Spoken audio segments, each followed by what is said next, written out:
తణుకు శ్రీ వేదశాస్త్ర పరిషత్ సభ గత 4 దశాబ్దాలుగా ఈ రోజున అనగా శ్రావణ బహుళ తదియ రోజున వేదశాస్త్ర సభను నిర్వహించడం, తర్వాత వేద పండితులందరికీ సత్కారం చేయడం అనేటువంటి విషయం చేస్తున్నది మీకందరికీ తెలుసున్న విషయమే.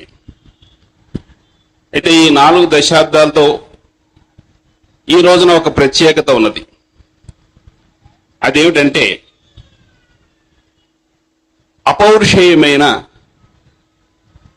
వేదాలలో నుంచి ఆవిర్భవించినటువంటి రామాయణ భారత భాగవతాల్లోని విషయాలను తన అద్భుతమైనటువంటి ప్రసంగాల ద్వారా అనుగ్రహ భాషణ చేస్తున్నటువంటి బ్రహ్మశ్రీ చాగంటి కోటేశ్వరరావు గారి ప్రసంగమే ఈనాడు మనకు వేదశాస్త్ర సభలో ప్రత్యేకతను సంతరించుకుంది.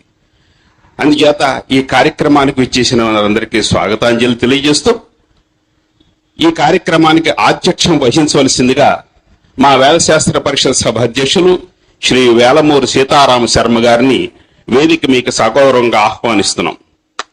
వారికి పుష్పమాల వేయవలసిందిగా హర్మత్ కాళీ వరప్రసాద్ బాబు గారిని వేదిక మీకు ఆహ్వానిస్తున్నాం. బ్రహ్మశ్రీ చాగంటి కోటేశ్వరరావు గారు వేదముల యొక్క ప్రాశస్త్యం ఏమిటి, ఎందుచేత మనం అంతా కూడా వేదముల ప్రమాణములు అని విశ్వసించాలి, భగవంతుడు ఉన్నాడు అని విశ్వసించాలి అనేటువంటి విషయం మీద ఈ రోజున మనందరికీ కూడా చక్కని భక్తికి సంబంధించినటువంటి విషయాల్ని, వేద ప్రమాణముకు సంబంధించినటువంటి విషయాల్ని తెలియజేయడానికి మీ అందరి యొక్క కరతాళ ధ్వనుల మధ్య మా వేదశాస్త్ర పరిషత్ సభ సగౌరవంగా సప్రయస్యంగా వారికి స్వాగతం పలుకుతూ వాటి వేదికలు అలంకరించవలసిందిగా ఆహ్వానిస్తున్నాను. వారికి వేదాభిమాని జిల్లా జడ్జి గారైనటువంటి శ్రీ వారణాసి శ్రీరామచంద్రమూర్తి గారు వచ్చి పుష్పగా కోరుతున్నాను. ఓం గురుభ్యో నమః. హరి ఓం.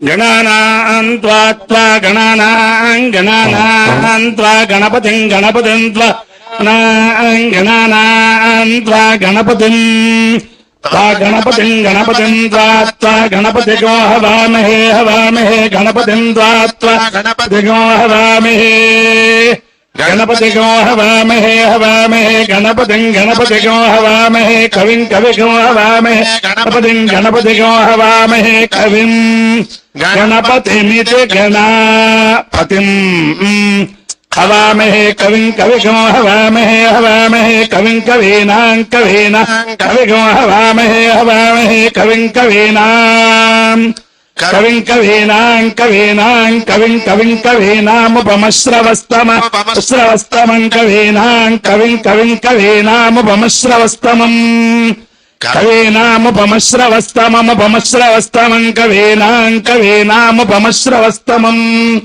ఉపమశ్రవస్తమనిత్యుపమశ్రవస్తమం జ్యేష్ఠరాజం బ్రహ్మణాం బ్రహ్మణాం జ్యేష్ఠరాజం జ్యేష్ఠరాజం బ్రహ్మణాం బ్రహ్మణో బ్రహ్మణో బ్రహ్మణాం జ్యేష్ఠరాజం జ్యేష్ఠరాజం బ్రహ్మణాం బ్రహ్మణ జ్యేష్ఠరాజమితి జ్యేష్ఠరాజం బ్రహ్మణాం బ్రహ్మణో బ్రహ్మణో బ్రహ్మణాం బ్రహ్మణాం బ్రహ్మణస్పతే బ్రహ్మణో బ్రహ్మణాం బ్రహ్మణాం బ్రహ్మణస్పతే బ్రహ్మణస్పదే పదే బ్రహ్మణ బ్రహ్మణస్పదాపదే బ్రహ్మణ బ్రహ్మణస్పదా పదాపదే పదానాపదే పదార ఆలోలాల శృణ్వన్ శృణ్వన్నాన శృణ్వన్ శృణ్వన్ శృణ్వన్నాన శృణ్వన్నోతిభిరోతిభిః శృణ్వన్నాన శృణ్వన్నోతిభిః శృణ్వన్నోతిభిరోతిభిః శృణ్వన్ శృణ్వన్నోతిభిః సేదసేదోతిభిః శృణ్వన్ శృణ్వన్నోతిభిః సేదా ఓతిభిః సేదసేదోతిభిరోతిభిః సేదసాదనగో సాదనగో సేదోతిభిరోతిభిః సేదసాదనం ఓతిభిరిచ్యుతేభిః సేదసాదనగో సాదనగో సేదసేదసాదనం సాదనమితి సాదనం ఇయం వై రజత असौ हरिणे यदृक्तौ भवतः आभ्यामेवैनमुभयतः परिगृह्णाति వరుణస్య అభిషిచ్యమానస్యాప ఇంద్రియం వీర్యం నిరజ్ఞన్ తత్సువర్ణజో హిరణ్యమభవత్ యద్రుక్మమందర్దధాతే ఇంద్రియస్య వీర్యస్యాలిప్యాతాయ శతమానో భవతి శతక్షరః శతాయుః పురుషः శతేంద్రియ ఆయుష్యేవేంద్రియే ప్రతిష్ఠతే ఆయుర్వై హిరణ్యం ఆయుష్ట ఏవైనమభ్యతిక్షరంతే తేజో వై హిరణ్యం తేజస్య ఏవైనమభ్యతిక్షరంతే వర్చో వై హిరణ్యం వర్చస్య ఏవైనమభ్యతిక్షరంతి.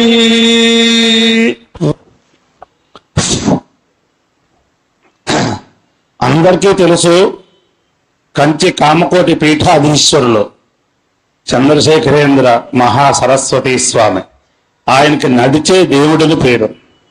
నేను వేద పండితులుగా దేశంతో తిరుగుతూ ఉంటాను. ఆయనకి కారణ జన్ములు అని టైటిల్. మళ్ళీ ఇన్నాళ్ళకి ఎవరినన్నా సరే చాగంటి కోటేశ్వరరావు గారు కారణ జన్ములు అని చెప్పి నాకు ప్రతి చోట వినిపిస్తుంది. ఆయనకి అనేక సాష్టాంగ నమస్కారములు.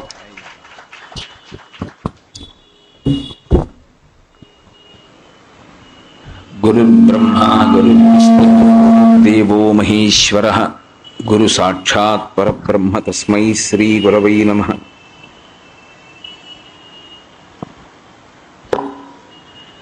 వ్యాసాయ విష్ణురూపాయ వ్యాసరూపాయ విష్ణవే నమో వై బ్రహ్మనిధయే వాసిష్ఠాయ నమో నమః. కూజంతం రామ రామేతి మధురం మధురాక్షరం ఆరుహ్య కవితాశాఖాం వందే వాల్మీకికోకిలం. శ్రుతిస్మృతిపురాణానాం ఆలయం కరుణాలయం నమామి భగవత్పాదశంకరం లోకశంకరం. వాగర్ధావివ సంపృక్తౌ వాగర్ధ ప్రతిపత్తయే జగతః పితరౌ వందే పార్వతీ పరమేశ్వరౌ.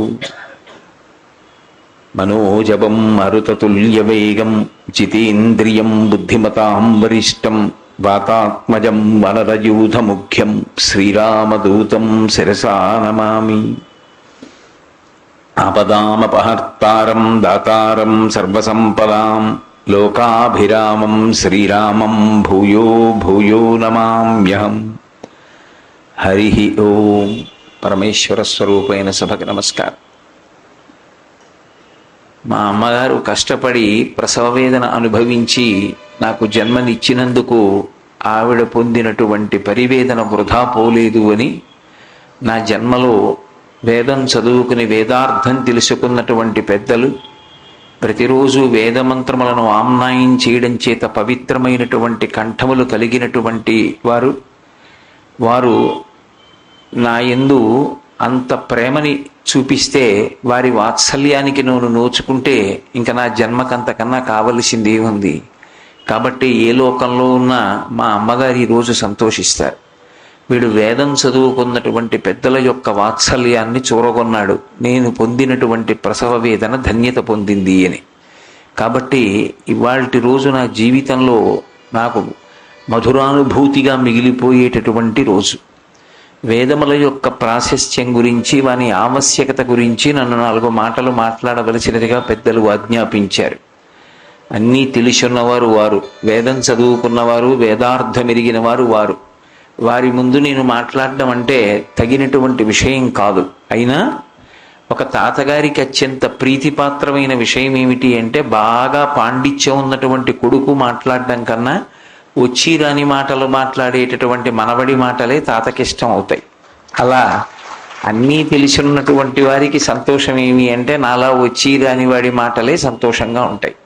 అందుకని నన్ను మాట్లాడమన్నారు తప్ప నిజంగా నేనేదో అన్నీ తెలిసిన్నవాడనని మాట్లాడమని ఆజ్ఞాపింపబడిన వాడను కాను అని మీరు గుర్తెరిగెదరుగాక. వేదము మనకి ప్రమాణము. ప్రమాణము అని ఒక మాట సంస్కృతంలో. ప్రమాణము అన్న మాట దేనికి అన్వయమవుతుంది అంటే, కర్మ చెయ్యకుండా అసలు ఏ జీవి ఉండలేడు. అది జరాయుజమా, అండజమా, ఉద్భుజమా, స్వేదజమా అన్నది పక్కన పెట్టండి. ఏ ప్రాణి అయినా కర్మ చేస్తూ ఉంటుంది. కర్మ అంటే ఏదో అనుకోకండి, కర్మ అంటే పని చేయడం. ఏదో ఒక పని చేస్తూనే ఉంటాడు. అయితే ఏదో ఒక పని చెయ్యడం కాదు జీవితానికి సార్థక్యం. చేసేటటువంటి పనులు ఏవై ఉండాలన్నది గుర్తెరిగి అది ఎలా చెయ్యాలన్నది తెలుసుకుని చేసిన నాడు ఈశ్వరుణ్ణి చేరడానికి మార్గం సుగమమవుతుంది. అనేకమైనటువంటి ప్రాణులుంటాయి. ప్రధానంగా శృంగగిరి పీఠాధిపతులు చంద్రశేఖర భారతీ మహాస్వామి వారు నరజన్మ ప్రాశస్త్యం గురించి మాట్లాడుతూ చెప్పినట్లు తిరియక్కులుంటాయి. భూమికి అడ్డంగా వెన్నుపా ఉండేటటువంటి ప్రాణులు. వాటికి కర్మాధికారం ఏమి ఉండదు, వాటికి బుద్ధి ఉండదు. ఈ పని నేను చెయ్యాలని సంకల్పం చేసే అవకాశం వాటికి ఉండదు, వాటికి విచక్షణ ఉండదు. భగవంతుడికి నివేదన చెయ్యడానికి తీసుకెడుతున్నటువంటి పులిహార అనేటటువంటి యుక్తాయుక్త విచక్షణ ఒక కుక్కకి ఉండవలసిన అవసరం ఉండదు, ఉండలేదు కూడా. అది ఆ పులిహార కనపడితే తినేస్తుంది. కాబట్టి తిరియక్కుకి అసలు కర్మ చెయ్యవలసినటువంటి అవసరం, అంటే కర్మ చేయడం అంటే శాస్త్రీయమైనటువంటి కర్మ చెయ్యవలసిన అవసరం కానీ, ఉన్నతిని పొందడం కోసమని చెప్పి బుద్ధిని ఉపయోగించడం అనేటటువంటి విషయం కానీ అన్వయం కాదు. ఇక దేవతలకి సంబంధించినంత వరకు వారు చేసుకున్నటువంటి పుణ్యం క్షయమైపోయే వరకు స్వర్గలోకంలో ఉంటారు. క్షీణే పుణ్యే వర్చలోకం విశంతి. వారు చేసుకున్న పుణ్యం అయిపోతే స్వర్గలోకంలో దేవతాస్థానంలో కూర్చుని అనుభవించిన భోగానికి తిరిగి మర్త్యలోకంలోకి పడిపోతారు. మర్త్యలోకం అంటే ఏదో కాదు, మనమున్న లోకమే. ఇక్కడ ఉండేటటువంటి లోకాన్ని మిశ్రమ లోకము అని పిలుస్తారు. మిశ్రమ లోకము అన్న మాట ఎందుకు వచ్చింది అంటే ఇక్కడ ద్వంద్వములు ఉంటాయి. జననం ఉంటుంది, మరణం ఉంటుంది, సుఖం ఉంటుంది, దుఃఖం ఉంటుంది, చీకటి ఉంటుంది, వెలుతురు ఉంటుంది, మంచి ఉంటుంది, చెడు ఉంటుంది, రెండుగా అన్నీ ఉంటాయి. ఇటువంటి లోకంలో పుట్టినటువంటి మనుష్యుడు మాత్రం యథార్థమునకు దేవతల కన్నా తిరియక్కు కన్నా గొప్పవాడు. ఎందుచేత గొప్పవాడు అంటే శాస్త్రీయమైనటువంటి కర్మాచరణం చేసిన కారణం చేత దేవతగానూ కాగలడు. కాదు అసలు మళ్ళీ పునర్జన్మ పొందవలసినటువంటి అవసరం లేకుండా పునరావృత్తి రహిత శాశ్వత శివ సాయుజ్య స్థితిని పొందగలడు.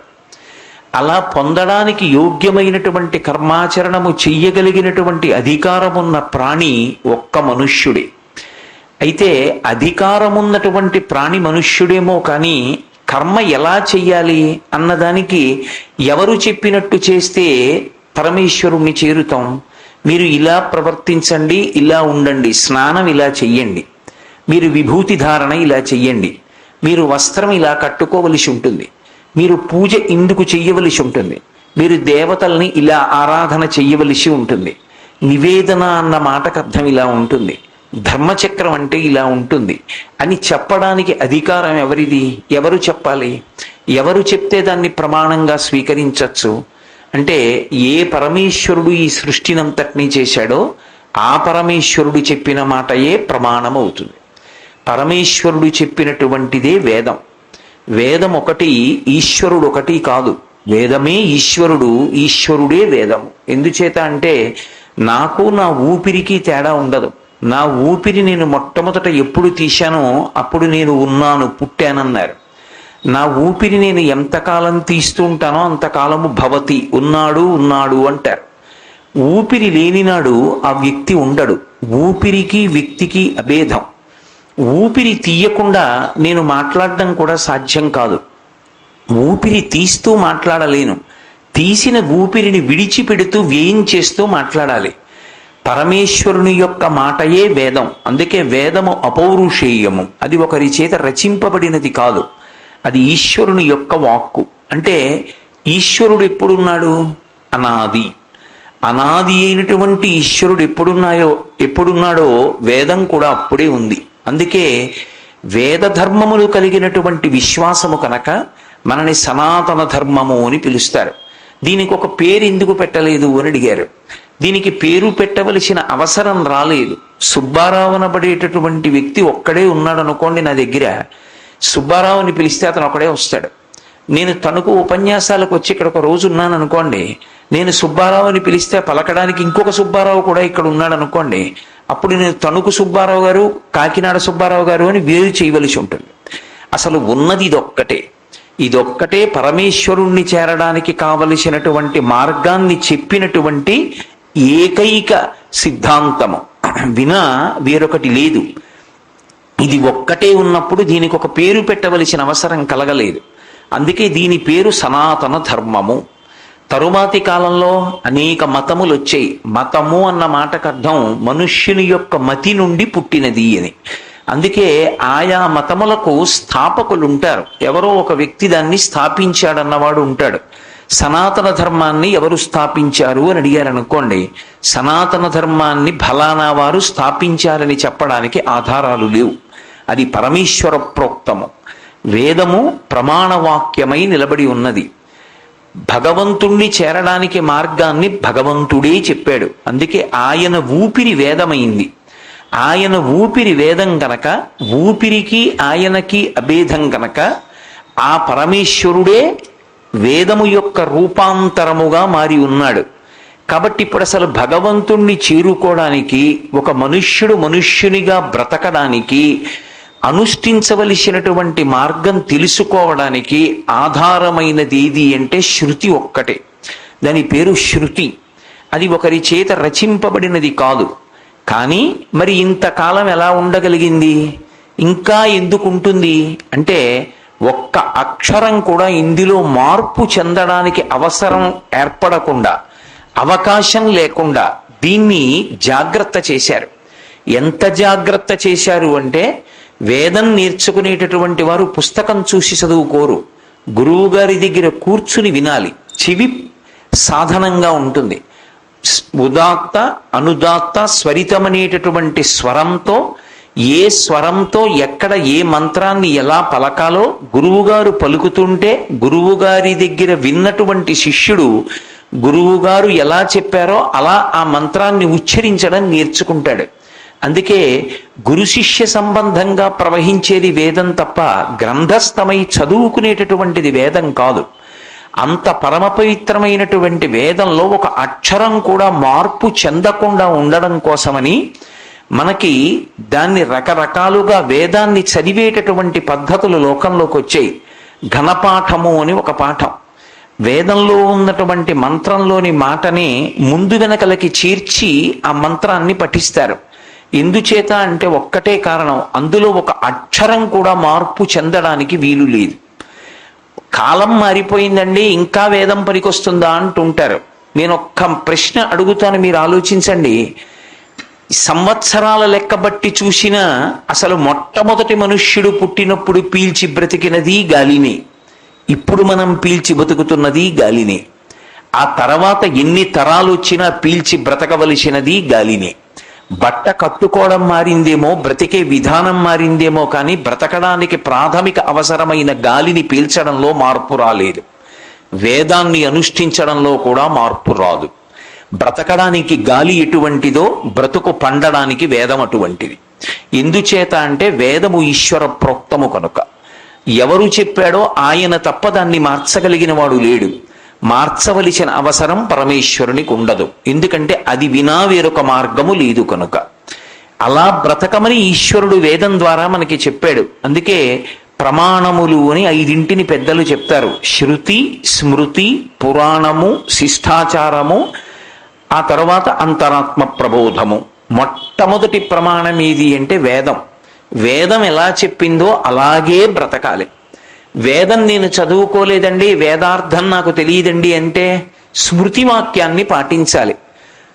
ఋషులు ఆ వేదంలో ఉండేటటువంటి కొన్ని విషయాల్ని తీసి సంకలనం చేసి మనకి అందించారు. ఆయా ఋషుల పేరు మీద ఆయా స్మృతులు వచ్చాయి. ఆ స్మృతి గ్రంథములను చదివినప్పటికీ శృతిలో చెప్పబడినటువంటి విషయాన్నే మనం అనుష్ఠించడం సాధ్యమవుతుంది. ఎందుకంటే స్మృతి శృతి కన్నా విభేదించి మాట్లాడదు. కాళిదాస మహాకవి రఘువంశం చేస్తూ శృతేరివార్థం స్మృతిరన్వగచ్చత్ అంటాడు. ఒక ఆవు వెంట దూడ ఎలా వెడుతుందో అలా శృతి వెంట స్మృతి వెడుతుంది. అందుకే శృతి తెలియని వాళ్ళకి స్మృతి ప్రమాణవాక్కు. శృతి స్మృతి కూడా నాకు తెలియదండి అంటే పురాణాన్ని ప్రధానంగా తీసుకుంటారు. మనకి దేవాలయ వ్యవస్థ ఎందుకు ఏర్పడింది అంటే, దేవాలయ వ్యవస్థ ప్రత్యేకంగా ఎవరో కొంతమంది కొరకు అని కాదు, అందరూ తరించడానికి ప్రధానమైనటువంటి కేంద్రంగా దేవాలయాన్ని తీర్చిదిద్దారు. ఆత్మోద్ధరణకి కావలసినటువంటి కేంద్రం దేవాలయం. అందుకే దేవాలయంలో నేను ప్రవేశించి ఈశ్వరుణ్ణి సేవించుకోవడానికి నాకు అవకాశం లేదని ఎవరు అనడానికి ఉండదు. ఒక చర్మకారుడు ఉంటాడు, ఈశ్వరుడికి చెప్పులు కుట్టి బహూకరిస్తాడు. ఈశ్వరుడి పల్లకి వెడుతుంటే డప్పు కొట్టి ఆ ముందు నడుస్తాడు. ఒక రజకుడు ఉంటాడు, భగవంతుడికి కట్టి విప్పిన వస్త్రాలని ఉతికి తీసుకెళ్లి మళ్ళీ బహూకరిస్తాడు. ఒంట్లో బలమున్న వ్యక్తి ఉంటాడు, దేవాలయాన్ని తుడుస్తాడు, పల్లకి పట్టుకుంటాడు. మంత్రం వచ్చిన వ్యక్తి ఉన్నాడు, ఆయన ముఖమంటపంలో కూర్చుని ఆ వేద మంత్రాలు చదువుతాడు. వ్యాకరణం వచ్చిన వ్యక్తి ఉన్నాడు, దేవాలయంలో వ్యాకరణ మంటపంలో కూర్చుని శిష్యులకి వ్యాకరణం చెప్తాడు. ఒక సువాసిని ఉంది, ఆమె దేవాలయ ప్రాంగణంలో ఆవు పేడతో నీళ్లు జల్లి ముగ్గు పెడుతుంది. దేవాలయాన్ని ఆధారంగా చేసుకుని ఎవరైనా ఉన్నతిని పొందాలి తప్ప దేవాలయం ప్రధాన కేంద్రంగా ఉంటుంది. ఆ కేంద్రాన్ని ఆధారం చేసుకుని ఈశ్వరుణ్ణి చేరుకునే ప్రయత్నం చేస్తారు. ఒక ఐశ్వర్యవంతుడు ఉన్నాడు, ఆయన ఇంట్లో ఉన్నటువంటి మూర్తికి పెద్ద వజ్రఖచితమైనటువంటి కిరీటం పెట్టుకోవడం కుదరదు. ఈశ్వరుడు వజ్ర కిరీటం పెట్టుకుంటే చూడాలని కోరికున్న నాబోటిగాడికి తీరకపోవచ్చు. ఐశ్వర్యవంతుడైన వ్యక్తి వజ్ర కిరీటాన్ని చేయించి దేవాలయంలో ఉన్న మూర్తికి అలంకారం చేయిస్తాడు. ఇప్పుడు నాబోంట్లందరూ వెళ్ళి ఆ వజ్ర కిరీట ధారణ చేసినటువంటి స్వామి యొక్క ముఖారవిందాన్ని చూసి పరవశించిపోతాం.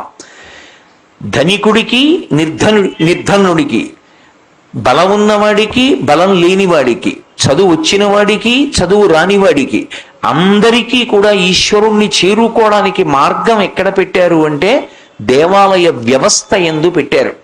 ఈ దేవాలయ వ్యవస్థ యందు పెట్టి ప్రతిరోజు సాయంకాలం అయ్యేటప్పటికి పురాణ ప్రవచనం. ప్రవచనం అంటే ఉపన్యాసం కాదు, ప్రవచనం అంటే ప్రకృష్ట వచనం. ఒక స్తంభాన్ని పాతినప్పుడు పందిరి వేసేటప్పుడు ప్రధాన స్తంభం వేస్తారు మధ్యలో. ఆ స్తంభాన్ని వేసి గట్టిగా ఉందో లేదో చూడడానికి ఎవరు పాతాడో ఆయనే ఊపి చూస్తాడు.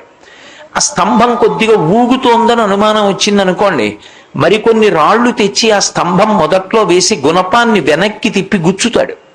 గుచ్చి తన కాలుతో తొక్కి ఇంకొకసారి ఊపి చూస్తాడు. ఈ స్తంభం కదలట్లేదు అన్న తర్వాత విడిచిపెడతాడు. ప్రవచనం అన్న మాటకు అర్థం ఏమిటంటే వేదంలో చెప్పబడిన విషయాన్ని భూతద్దంలో పురాణం చూపిస్తుంది. సర్గశ్చ ప్రతిసర్గశ్చ వంశో మన్వంతరాణిచ వంశానుచరితం చైవ పురాణం పంచలక్షణం. ఒక జీవుడు ఆయన యాత్రని చెప్తుంది పురాణం. కేవలం ఎవరో ఒక రాజు ఉన్నాడు, శివాజీ ఉన్నాడు, శివాజీ ఎప్పుడు పుట్టాడు, ఎప్పుడు శరీరం విడిచిపెట్టాడు, చరిత్ర అక్కడితో పూర్తయిపోతుంది. జీవుడు శివాజీ శరీరంలోకి ఏ కారణం చేత వచ్చాడు, శివాజీ శరీరంలోకి వచ్చినప్పుడు ఆయనకి ఎందుకు సనాతన ధర్మాన్ని పరిరక్షించాలనేటటువంటి కోరిక కలిగింది, శరీరం పడిపోయిన తరువాత ఆ జీవుడు ప్రయాణం చేసి ఎటు వెళ్ళాడు, చిట్ట చివర ఎలా తరించాడన్న విషయాన్ని మనకి పురాణం చెప్తుంది. పురాణం శృతిలో ఉన్న విషయాన్ని ఆధారం చేసుకుంటుంది. ఇప్పుడు భూతద్దంలో వేదాన్ని చూపించినటువంటి పురాణాన్ని చదువుకున్నటువంటి వారు, ఆ పురాణాన్ని విన్నటువంటి వారికి ధర్మమునందు అనురక్తి కలుగుతుంది. ఆ ధర్మమునందు అనురక్తి కలిగితే ఇవాళ సాయంకాలం పురాణ ప్రవచనం వింటాడు, రేపు ప్రొద్దున్న లేచి తన పనిలోకి తాను వెళ్ళినప్పుడు ధర్మాన్ని ప్రధానంగా చేసుకుని ప్రవర్తించడం నేర్చుకుంటాడు. అలా ప్రవర్తించడం నేర్చుకోవడానికి ఆధారభూతమైనది ఏది అంటే పురాణ ప్రవచనం. ఆ ధర్మాన్ని నేర్పడం కోసం మూడవ ప్రమాణమైనటువంటి పురాణాన్ని, దేవాలయాన్ని కేంద్రంగా చేసుకుని ప్రవచనం చేసేటటువంటి అలవాటు ఈ దేశంలో వచ్చింది. చాలా మందిలో, విదేశీయుల్లో ఒక అపోహ, వీళ్ళు ఎందుకు సాయంకాలం అయ్యేటప్పటికీ దేవాలయాల్లో కూర్చుని అదే పనిగా రామాయణం చెప్తూనే ఉంటారు, వినేవాళ్ళు వింటూనే ఉంటారు, చిన్నతనం నుంచి విన్న రామాయణం కొత్తగా శరీరం విడిచిపెట్టే వరకు వినవలసిన అవసరం ఏముందనుకుంటారు. కాదు, ఎందుకు వినాలి అంటే రామాయణం ఎంత వింటే ధర్మమునందు అంత అనురక్తి కలుగుతుంది. ధర్మమునందు ఎంత అనురక్తి కలిగితే మనుష్య జన్మకంత ప్రయోజనం కలుగుతుంది. ధర్మమునందు అనురక్తి కలగడం చేతనే సమాజమునందు శాంతి నిలబడుతుంది. శాంతికి కారణమైనటువంటి ధర్మం వేదమునందు చెప్పబడితే ఆ వేదంలో ఉన్న ధర్మాన్ని అందరూ అందుకోలేరని పురాణంగా ప్రవచనం చేసి దేవాలయాన్ని కేంద్రంగా చేసుకుని సమాజమునందు శాంతి స్థాపన చేసేటటువంటి ప్రయత్నం చేసి మనుష్య జన్మ యొక్క సార్థక్యాన్ని కల్పించినటువంటి గడ్డ కర్మభూమి ఈ దేశం ఒక్కటే. అందుకే ప్రమాణవాక్కులలో 3వది పురాణం, 4వది శిష్టాచారం. ఒకవేళ నాకు వేదము తెలియదండి, స్మృతి తెలియదండి, పురాణము తెలియదండి అంటే ఆ ఊళ్ళో ఉన్నటువంటి పెద్దలైనటువంటి వారంటే శాస్త్రం ఎరిగిన వారు ఎలా ప్రవర్తిస్తారో చూసి వారి ప్రవర్తనని ప్రమాణంగా తీసుకుని ప్రవర్తిస్తారు. అందుకని 4వది శిష్టాచారం, 5వది అంతరాత్మ. ఈ 4 సమాజంలో అందుబాటులో లేకుండా పోతే అటువంటి రోజు రాకుండుగాక. అలా 4 అందుబాటులో లేకుండా పోతే అప్పుడు అంతరాత్మ చెప్పినటువంటి మాట వినాలి. కలియుగము అని గుర్తేమిటంటే పై 4 ప్రమాణములను విడిచిపెట్టి అంతరాత్మని ప్రమాణంగా చేసుకుని నేను ప్రవర్తిస్తానని చెప్పి ప్రమాణ స్వీకారం చేయడం. మొట్టమొదటి ప్రమాణం ఏది అంటే మనుష్య జన్మకి శృతి, వేదం ప్రమాణం. తస్మాత్ శాస్త్రం ప్రమాణంతే కార్యాకార్య వ్యవస్థితవు అంటాడు గీతాచార్యుడు. ఒక పని ఎలా చెయ్యాలి, ఎందుకు చెయ్యాలి అన్న మీమాంస ఏర్పడినప్పుడు, అనుమానం ఏర్పడినప్పుడు ఆ పని ఎలా చెయ్యాలో చెప్పడానికి అధికారం ఉన్నది ఏది అంటే ఒక్క శాస్త్రమునకే అధికారం ఉన్నది. ఏది శాస్త్రము? శాసనాత్ శంసనాత్ ఇది శాస్త్రం. శాసించి చెప్పేది, రాజశాసనంలా చెప్పేది, నువ్వు ఇలా ఉండాలని శాసించి చెప్పేది ఏది ఉన్నదో దానికి శాస్త్రమని పేరు. ఏది శాస్త్రము అంటే వేదమే శాస్త్రము. మొట్టమొదటి శాస్త్రం ఏది అంటే వేదం. శంకర భగవత్పాదాచార్య స్వామి వారు ఈ లోకంలో అవతరించి మహాసముద్రమంతటి వాంగ్మయాన్ని ఇచ్చి అవతార పరిసమాప్తి చేస్తుంటే శిష్యులు వెళ్ళి శంకరుల్ని అడిగారు, అయ్యా మీరు సముద్రమంత వాంగ్మయాన్ని ఇచ్చారు, అవతార పరిసమాప్తి చేస్తున్నారు, ఈ వాంగ్మయం మేము ఎప్పటికి చదువుకుంటాం, ఎప్పటికి అనుష్ఠిస్తాం? మేము తప్పకుండా పాటించవలసినటువంటి విషయాల్ని సులభ రీతిలో మాకు అర్థమయ్యేటట్టుగా సంక్షిప్తంగా చెప్పవలసింది అన్నారు. శంకర భగవత్పాదులు చెప్పిన మాట, వేదో నిత్యమధీయతాం తదిదితం కర్మస్వనుష్ఠీయతాం. వేదమును ప్రమాణముగా స్వీకరించండి. రోజు వేదంలో చెప్పినటువంటి విషయాలు తెలుసుకోండి. వేదం ఎలా చెప్పిందో అలాగే మీరు ప్రవర్తించండి. మీకు మాట్లాడగలిగిన శక్తి, బుద్ధి శక్తి, వాదించగలిగిన శక్తి ఉన్నా అది శాస్త్రాన్ని సమర్థించడానికి స్వీకరించండి తప్ప శాస్త్రాల్ని విమర్శించడానికి ఎప్పుడూ మీ బుద్ధిని, మీ వాక్శక్తిని వాడకండి. దుస్తర్కాస్తు విరమ్యతాం శంకరుల యొక్క ఆదేశం. శాస్త్ర విరుద్ధంగా వాదించడం, శాస్త్ర విరుద్ధమైనటువంటి వాదన చేసేటటువంటి వాళ్లతో వాదించే ప్రయత్నం చెయ్యడం కూడా అసలు శాస్త్ర విరుద్ధమైనటువంటి వాదనలు బలపడడానికి కారణమవుతుంది. అందుకే ఎక్కడ చెప్పినా ఒక మాట చెప్తారు, భగవద్భక్తి లేనివాడికి, శాస్త్రమును ప్రమాణముగా అంగీకరించినటువంటి వాడికి ఈ విషయాన్ని బోధ చెయ్యవద్దు అని చెప్తారు. ఎందుచేత అంటే అటువంటి వాడికి బోధ చేసి అటువంటి వాడితో వాదన చేస్తే మన బుద్ధి కూడా తత్తరపాటుకి గురి కావచ్చు. వాదనలు పెరగడానికి, సమాజంలో యువతల పక్షం వైపుకి కొంతమంది ఒరగడానికి నువ్వు కారణమవుతావు. అందుకే నీకు బుద్ధి ఉన్నది అని గుర్తేమిటంటే ఎన్నడూ శాస్త్రమునకు విరుద్ధమైన మాట నువ్వు మాట్లాడరాదు. శాస్త్రం ఏం చెప్పిందో అది ఒక్కటే మన యొక్క ఉద్ధరణకి హేతువై ఉంటుంది. వేదము యొక్క ఆవశ్యకత ఇవాల్టికి కాదు, వేదము ఎప్పటికీ అవసరమే. ఎందుకు అవసరము అంటే మనుష్య జన్మ లాంటి జన్మ ఉండదు. మరి మనుష్యుడు భగవంతుణ్ణి చేరుకోవాలి. భగవంతుణ్ణి చేరుకోవాలి అంటే అసలు భగవంతుడు ఉన్నాడని నమ్మడం ఎలా? భగవంతుడు అనేవాడు ఒకడు ఉన్నాడు అని నమ్మడానికి ఆయన మా నాన్నగారిలా, మా అమ్మగారిలా, నా భార్యలా, నా అన్నదమ్ముల్లా, నా సన్నిహితుల్లా, సమాజంలో పౌరుల్లా ఆయన నాకెప్పుడు అనుభవంలో మాంసనేత్రానికి దర్శనమైన వాడు కాడు. కానప్పుడు నేను ఆయనతో మాట్లాడనప్పుడు, ఆయనని చూడనప్పుడు ఆయన ఉన్నాడని నేను నమ్మడం ఎలా అంటే ఆయన ఉన్నాడు అని నమ్మడానికి అన్ని వేళలా నీ మాంసనేత్రము చేత చూసినటువంటిదే సత్యమని నువ్వు అనడానికి అవకాశాలు లేవు. ఈ భూమి తిరుగుతోంది, ఈ భూమి తిరుగుతోందన్న విషయాన్ని నువ్వు నీ మాంసనేత్రంతో చూశావా? నువ్వు మాంసనేత్రంతో చూడకపోయినా ఈ భూమి తిరుగుతోందని అంగీకరిస్తున్నావు. ప్రణబ్ ముఖర్జీ రాష్ట్రపతిగా ఎన్నికైనప్పుడు ఎన్ని ఓట్లు పడ్డాయో లెక్క పెడుతున్నప్పుడు నువ్వు చూశావా, నువ్వు లెక్క పెట్టావా? రాష్ట్రపతిగా ఆయన ఎన్నికైతే నువ్వు నమస్కారం పెట్టి ప్రథమ పౌరుడు అని విశ్వసిస్తున్నావు. నువ్వు చూడని విషయాలు సత్యాలని అంగీకరిస్తున్నావు. నీ కంటితో చూసినవి నీకు సత్యంగా కనపట్టలేదు. అన్నీ కనపడినవే సత్యాలు కావు. శాస్త్రము ప్రమాణముగా తీసుకుని సత్యమును అంగీకరించవలసి ఉంటుంది. ఎదురుగుండా కనపడినటువంటి వస్తువుని బట్టి యజమానిని ప్రశ్న వేస్తాం మనం లోకంలో. నేను అలా వెళ్ళిపోతుంటే నాకు తణుకులో ఒక బ్రహ్మాండమైనటువంటి భవంతి కనపడింది అనుకోండి. దాంట్లో ఎక్కడ చూసినా కూడా అద్భుతమైనటువంటి వృక్ష సంపదతో ఉందనుకోండి. నేను ఒక్కసారి వెడుతున్న వాహనాన్ని ఆపి, అబ్బా ఎంత బాగుందండి ఈ భవంతి అని డాక్టర్ గారిని పిలిచి, అయ్యా కృష్ణారారి ఈ భవంతి ఎవరిదండి అని అడుగుతాను. ఆయన ఎవరైతే నాకెందుకు, నాకు అందులో గదేమన్నా రాసిస్తాడా? కానీ ఒక అందమైన వస్తువు నా కంటికి కనపడగానే నేను దాని యజమాని ఎవరు అని అడుగుతాను. ఎందుకంటే ఎవరు దాన్ని పొందిన అదృష్టవంతుడు అని నాలో ఒక ప్రశ్న. ఈ విశ్వమే విశ్వనాథుణ్ణి తెలుసుకోవడానికి ప్రధానమైనటువంటి ఆధారము. అందుకే ఈశ్వరుడికి దొంగ అని ఒక పేరు. శ్రీరుద్రంలో కూడా నమచ్చోరాయచ అని ఆయనకి దొంగగానే నమస్కారం చేశారు.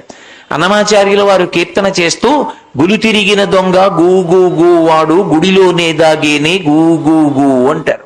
దొంగ అన్న మాటకు అర్థం ఏమిటి? తెలియకుండా చేసినవాడు దొంగ. తెలిసేట్టు చేసినవాడు దొంగ అవడు. తెలియకుండా ఓ పని చేసిన వాడెవరో వాడు దొంగ. ఈ సృష్టిని అంతటినీ చేశాడు. మీరు ఒక మల్లె మొగ్గని చూస్తే ఆ మల్లె మొగ్గకున్నటువంటి రేఖల్ని మీరు బలవంతంగా విప్పి ప్రయత్నం చేస్తే అందులోంచి పసరిక వాసన వస్తుంది. అదే మల్లె మొగ్గ రేపటి రోజు సాయంకాలానికి అరవిరిసి అందులోంచి విశేషమైనటువంటి సౌరభం వస్తుంది. ఆ చిన్ని మొగ్గలో సౌరభాన్ని దాచిన వాడెవరు? మరునాటి సాయంకాలానికి అంత తెల్లగా విచ్చుకునేటట్టు చేసిన వాడెవరు? అన్ని రేకుల్ని అందంగా పేర్చిన వాడెవరు? ఈ శరీరాన్ని నిర్మాణం చేసి దీనికి 2 కళ్ళు పెట్టి కళ్ళకి చూసే శక్తినిచ్చిన వాడెవరు? శరీరంలో ఎక్కడెక్కడ ప్రధానాంగములున్నాయో వాటిని రక్షించడానికి వెంట్రుకల్ని పెట్టి వెంట్రుకలన్నిటికీ పెరిగేటటువంటి లక్షణం పెట్టి కొన్ని చోట్ల ఉన్న వెంట్రుకలు పెరగకుండా శాసించిన వాడెవరు? కనురెప్ప చివర ఉన్న వెంట్రుక ఇలా వంకర తిరుగుతుంది. అలా తిరిగింది కాబట్టి రాత్రి రెప్ప మూసి పడుకుంటే ఏ క్రిమి లోపలికి వెళ్ళలేదు. కనురెప్పకి ఉన్న వెంట్రుకలు కూడా పెరిగి పెద్ద పెద్ద జటలైతే వాటిని కత్తిరించడం ఎంత కష్టం అవుతుంది. కనురెప్పకున్న వెంట్రుకలు పెరగకుండా చేసిన వాడెవరు? మిగిలిన వెంట్రుకలు పెంచిన వాడెవరు? అన్నం తింటే అన్ని అవయవములు సమానంగా పెరిగేటట్టు పెంచిన వాడెవరు?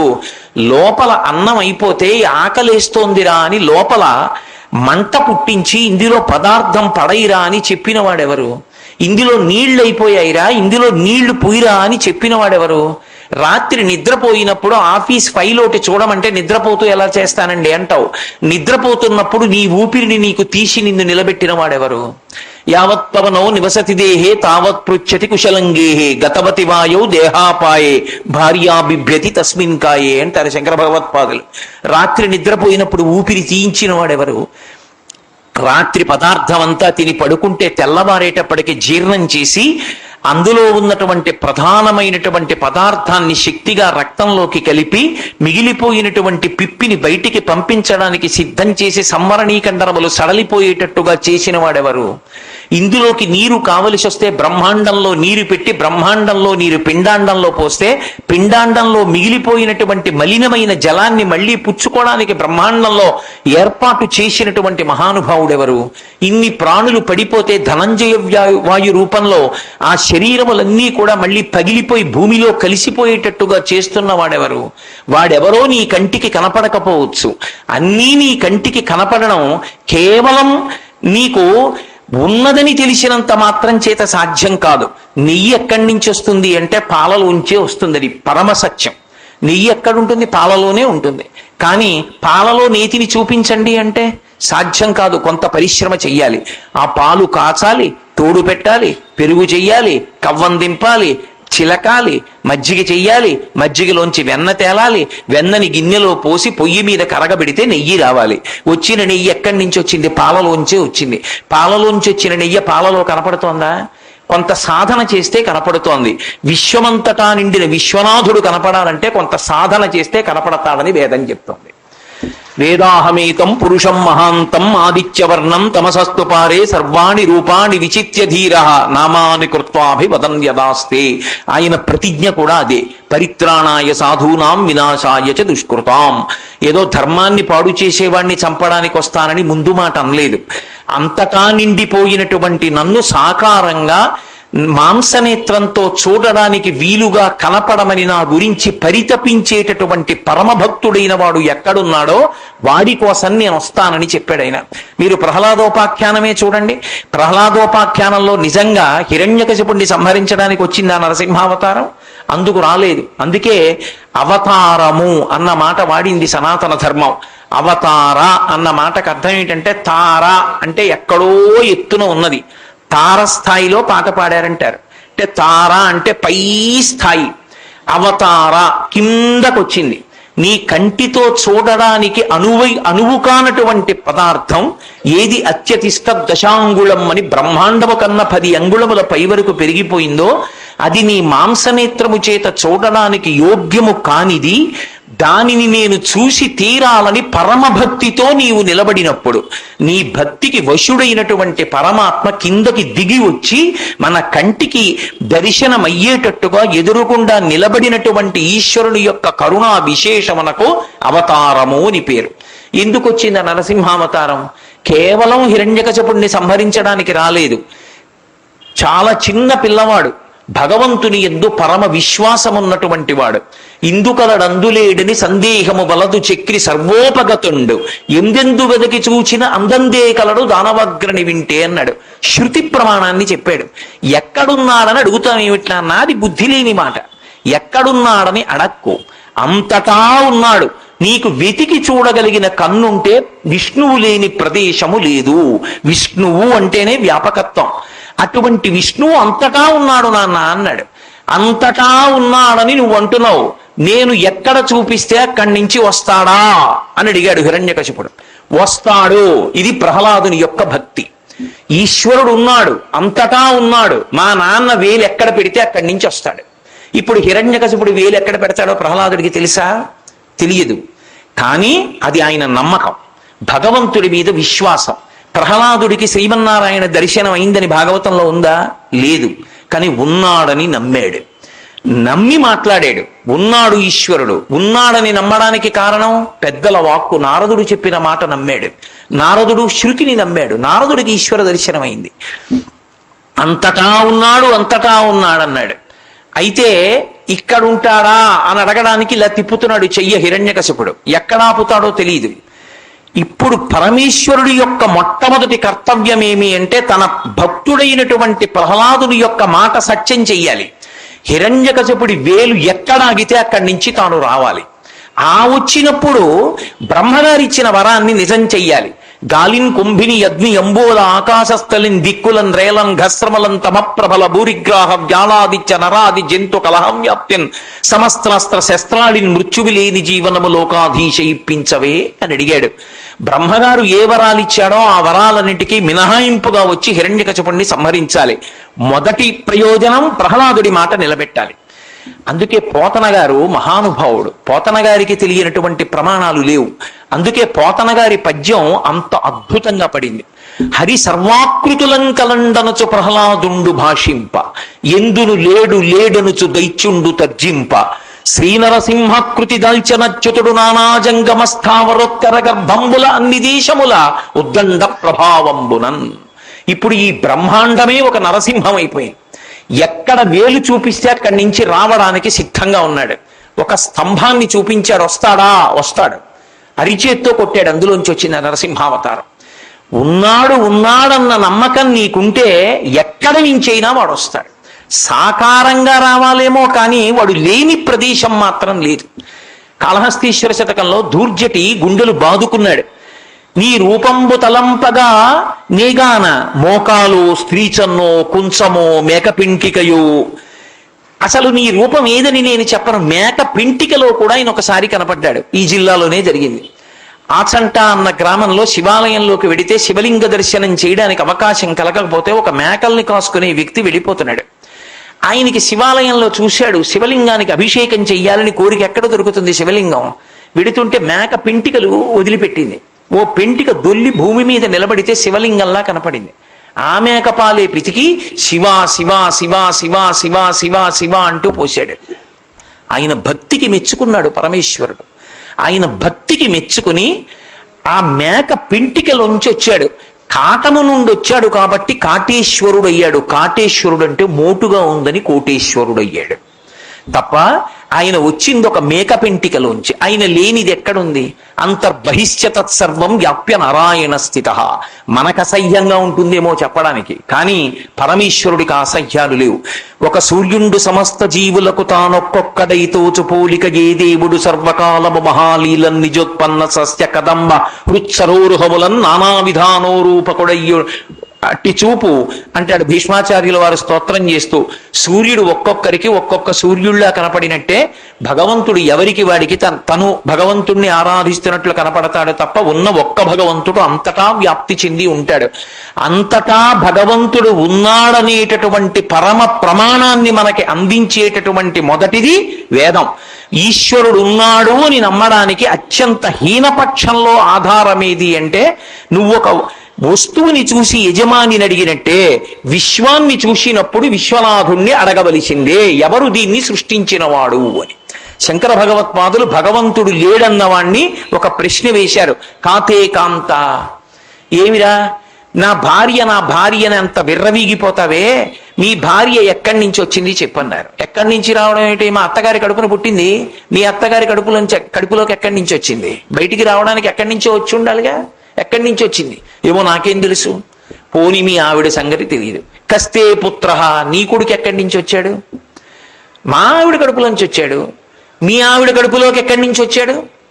ఏమో నాకు తెలియదు. మా అబ్బాయి సంగతి నాకేం తెలుస్తుంది? కాతే కాంత కస్తే పుత్ర కస్యత్వం, నువ్వెక్కడి నుంచి వచ్చావు? కుతయాయాత, ఎక్కడికి వెళ్ళిపోతావు? ఎక్కడి నుంచి వచ్చావు? ఆలోచించు సోదర. తత్వం చింతియ తదియ భ్రాత, ఆయన కర్మ తమ్ముడా అని పిలవడానికి. అరే వాడిని ఆలోచింపచెయ్యాలని జగద్గురువులు కాబట్టి తాపత్రయం. ఆలోచించరా తమ్ముడా ఒక్కసారి, ఎందుకురా ఇలా పాడైపోతావు? ఒకడు ఉన్నాడు దీన్ని తయారు చేసిన వాడు, వాడు లేని నాడు ఇవన్నీ జరగవు. నీటికి ప్రవహించే శక్తిని వాయువుకి అంతటా ఉండేటటువంటి అవకాశాన్ని పరమేశ్వరుడు ఇచ్చి ఉండకపోతే, అగ్నికి ఊర్ధ్వముఖ చలనాన్ని నీటికి పల్లానికి వెళ్లే శక్తిని ఇచ్చి ఉండకపోతే మనం ఎక్కడున్నాం ఆలోచించండి. అగ్ని అడుక్కెడుతుందన్నాడు అనుకోండి ఈశ్వరుడు, వంట ఎలా చేస్తాం? హోమం ఎలా చేస్తాం? యజ్ఞం ఎలా చేస్తాం? అగ్నిని పైకి లేచేట్టు చేసింది మనమా? నీరు కిందకెళ్ళేట్టు చేశాడు కాబట్టి దాహం వేస్తే గుక్కడి నీళ్లు తాగితే గబగబా పల్లానికి కడుపులో కెడితే ప్రాణాలు నిలబడుతున్నాయి. లింగ పురాణంలో వ్యాసుడు అంటాడు, సంజీవనం సమస్తస్య జగత సలిలాత్మిక భవయిత్యుచ్యతే మూర్తిర్భవస్య పరమాత్మనః అంటాడు. లోకములను నిలబెడుతున్నాడు ఆయన నీటి రూపంలో ఉండి నిలబెడుతున్నాడు కాబట్టి ఇక్కడ నీళ్లు పోస్తే ఇక్కడికి గబగబా ప్రవహించి కిందకెడుతున్నాయి. నీళ్లు పైకెడతాయి, అగ్ని కిందకెడుతుందంటే వంట జరుగుతుందా? నీళ్లు కడుపులో కెడతాయా? ఎలా నిలబడుతుంది ప్రపంచం? గాలి అంతటా ఉండదు, కొన్ని చోట్లే ఉంటుంది. గోదావరి ఒక చోటే ప్రవహిస్తున్నట్లు, రాజమండ్రిలో ఉన్న గోదావరి కాకినాడలో లేనట్టుగా గాలి కూడా కొన్ని చోట్లే ఉంటుందని ఈశ్వరుడు అని ఉంటే ఇవాళ మనం ఇన్ని చోట్ల కాపరాలు చేసి ఉండేవాళ్ళమా? గాలి ఎక్కడుందో అక్కడే ఇన్ని కోట్ల మందివి ఉండి తొక్కిసలాటల్లో ఎంతమంది పడిపోదురు. ఎంత కారుణ్యమూర్తి ఈ గాలిని అంతటా ప్రసరించేటట్టు చేశాడు. ఇవన్నీ చేసింది మీరు కాదు, నేను కాదు. ఒకడు ఉన్నాడు, వాడు ఇవన్నీ చేస్తున్నాడు. వాడు ఉన్నాడనడానికి ఆధారమేమి? ఈ విశ్వమే. ఒక ఇల్లుంది, ఇంట్లో దీపం వెలుగుతోంది, మాటలు వినపడుతున్నాయి, తలుపులు వేసున్నాయి. నేను వెళ్ళి తలుపు కొట్టాను, లోపల నుంచి ఇంట్లో ఎవరూ లేరండి ఏంది పనిపిల్ల. ఇంట్లో ఎవరూ లేరండి అంటే యజమాని లేడు అని గుర్తు, కానీ పనిపిల్ల ఒకటి ఉందిగా లోపల. ఇంట్లో ఉన్నారుగా ఎవరో ఒకళ్ళు. ఇంటిని చూసి ఇంటిలో మాట బట్టి ఇంట్లో ఉన్నారు, ఇప్పుడు లేరేమో కాసేపాకు వస్తారు.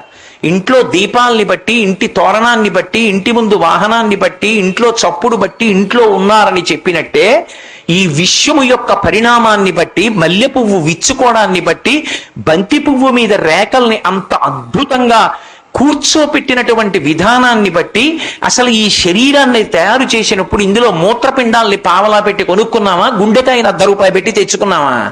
ఉదారుడై ఆయన సృష్టించాడు. 2 కళ్ళు ఆయన ఇచ్చాడు, చూసే శక్తిని ఆయన ఇచ్చాడు. లోపల ఆత్మగా తానుండి ఆ కాంతి ఇంద్రియముల మీద పడితే ఇంద్రియములు పనిచేస్తున్నాయి. నానా ఛిద్ర కఠోదర స్థిత మహాదీప ప్రభాభాస్వరం జ్ఞానం యస్యతు చక్షురాదికరణ ద్వారా బహిస్పందతే జానామీతి తమేవ భాంతమనుభాక్యే తత్సమస్తం జగత్ తస్మై శ్రీ గురుమూర్తయే నమగిదం శ్రీదక్షిణామూర్తయే అంటారు శంకర భగవత్పాదులు. పరమేశ్వరుడు అన్నవాడు ఒకడు ఉన్నాడు. వాడు ఉన్నాడు కాబట్టి వాడు ఉన్నాడన్నది మొట్టమొదట నమ్మవలసినటువంటి విషయం. వాడు ఉన్నాడు, నేనున్నాను. నా తండ్రి గారిని నేను చూసి ఉండొచ్చు, ఉండకపోవచ్చు. కొంతమందికి చాలా చంటితనంలో తండ్రి గారు వెళ్ళిపోతాడు. అంత మాత్రం చేత తండ్రికి తద్దినం పెట్టడం మానేస్తావా? నీ తండ్రి పరమసత్యం కాబట్టి నీ తండ్రికి తద్దినం పెడతావు నువ్వు ఉన్నంత కాలము కూడా. అలాగే ఈశ్వరుడు ఒకడు ఉన్నాడు. ఈశ్వరుడు ఒకడు ఉన్నాడు అన్నప్పుడు రెండవది ఈ ఉపాధి యొక్క గొప్పతనం. ఈ ఉపాధిలో ఉన్నావు కాబట్టి శాస్త్రాన్ని పాటించి మళ్ళీ పుట్టవలసిన అవసరం లేని మోక్షానికి వెళ్ళొచ్చు. ఈ ఉపాధిలో ఉన్నావు కాబట్టి మనుష్యుడిగా పుణ్యకర్మ చేసి దేవతవి కావచ్చు. ఈ ఉపాధిలోనే ఉండి ఈశ్వరుడు బుద్ధినిచ్చినప్పుడు సక్రమంగా వినియోగించుకోకుండా శాస్త్ర ధిక్కారం చేసి ప్రవర్తిస్తే తిరియక్కుగా వెళ్ళిపోయి కొన్ని కోట్ల జన్మల పాటు పశుపక్షాది పిపీలికాది పర్యంతంలో ఎక్కడో వెళ్ళి పడిపోవచ్చు. ఇచ్చినటువంటి బుద్ధి శాస్త్రాన్ని ప్రమాణంగా తీసుకుని ప్రవర్తించడానికి పనికి రావాలి తప్ప శాస్త్రధిక్కారం చేసి బ్రతుకు పాడు చేసుకోవడానికి పనికి రాకూడదు. కాబట్టి ఇప్పుడు ఈశ్వరుణ్ణి చేరుకోవడానికి మార్గం ఏది అంటే ఈశ్వరుడే. ఆయన చెప్పిన మాటయే ప్రమాణము. కాబట్టి వేదం ప్రమాణం. వేదము ప్రమాణమైన ఉన్నప్పుడు దాని ఆవశ్యకత ఇవాళ ఉన్న మనక కాదు. ఎప్పుడు ఎవరు ఏ యుగంలో ఉన్నా వేదమే ప్రమాణం. ఆ వేదము ధర్మాన్ని చెప్తుంది. వేదము యొక్క గొప్పతనం ఎక్కడుంది అంటే ధర్మాన్ని చెప్పేది వేదమే. ధర్మము అన్న మాటకు అర్థం ఏమిటంటే అది ప్రమాణమై ఉన్నది. నువ్వు ఏ పని చెయ్యి, నువ్వు చేసేటటువంటి పనులన్నీ కూడా ధర్మమన్న చట్రంలోకి ఇముడుతున్నాయా లేదా చూసుకుని చెయ్యాలి.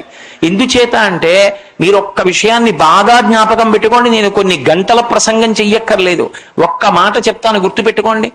లోకంలో ఎవరు ఏ కర్మ చేసినా సుఖం కోసమే చేస్తారు. సుఖం కోసం చేసేటటువంటి కర్మల వలన సుఖం కలగవచ్చు. కానీ ఏ సుఖాలని మనం పొందామో ఆ సుఖములు అశాశ్వతములై ఉంటాయి, తాత్కాలికములై ఉంటాయి. ఆ సుఖము శాశ్వతమని చెప్పడానికి అవకాశం ఉండదు.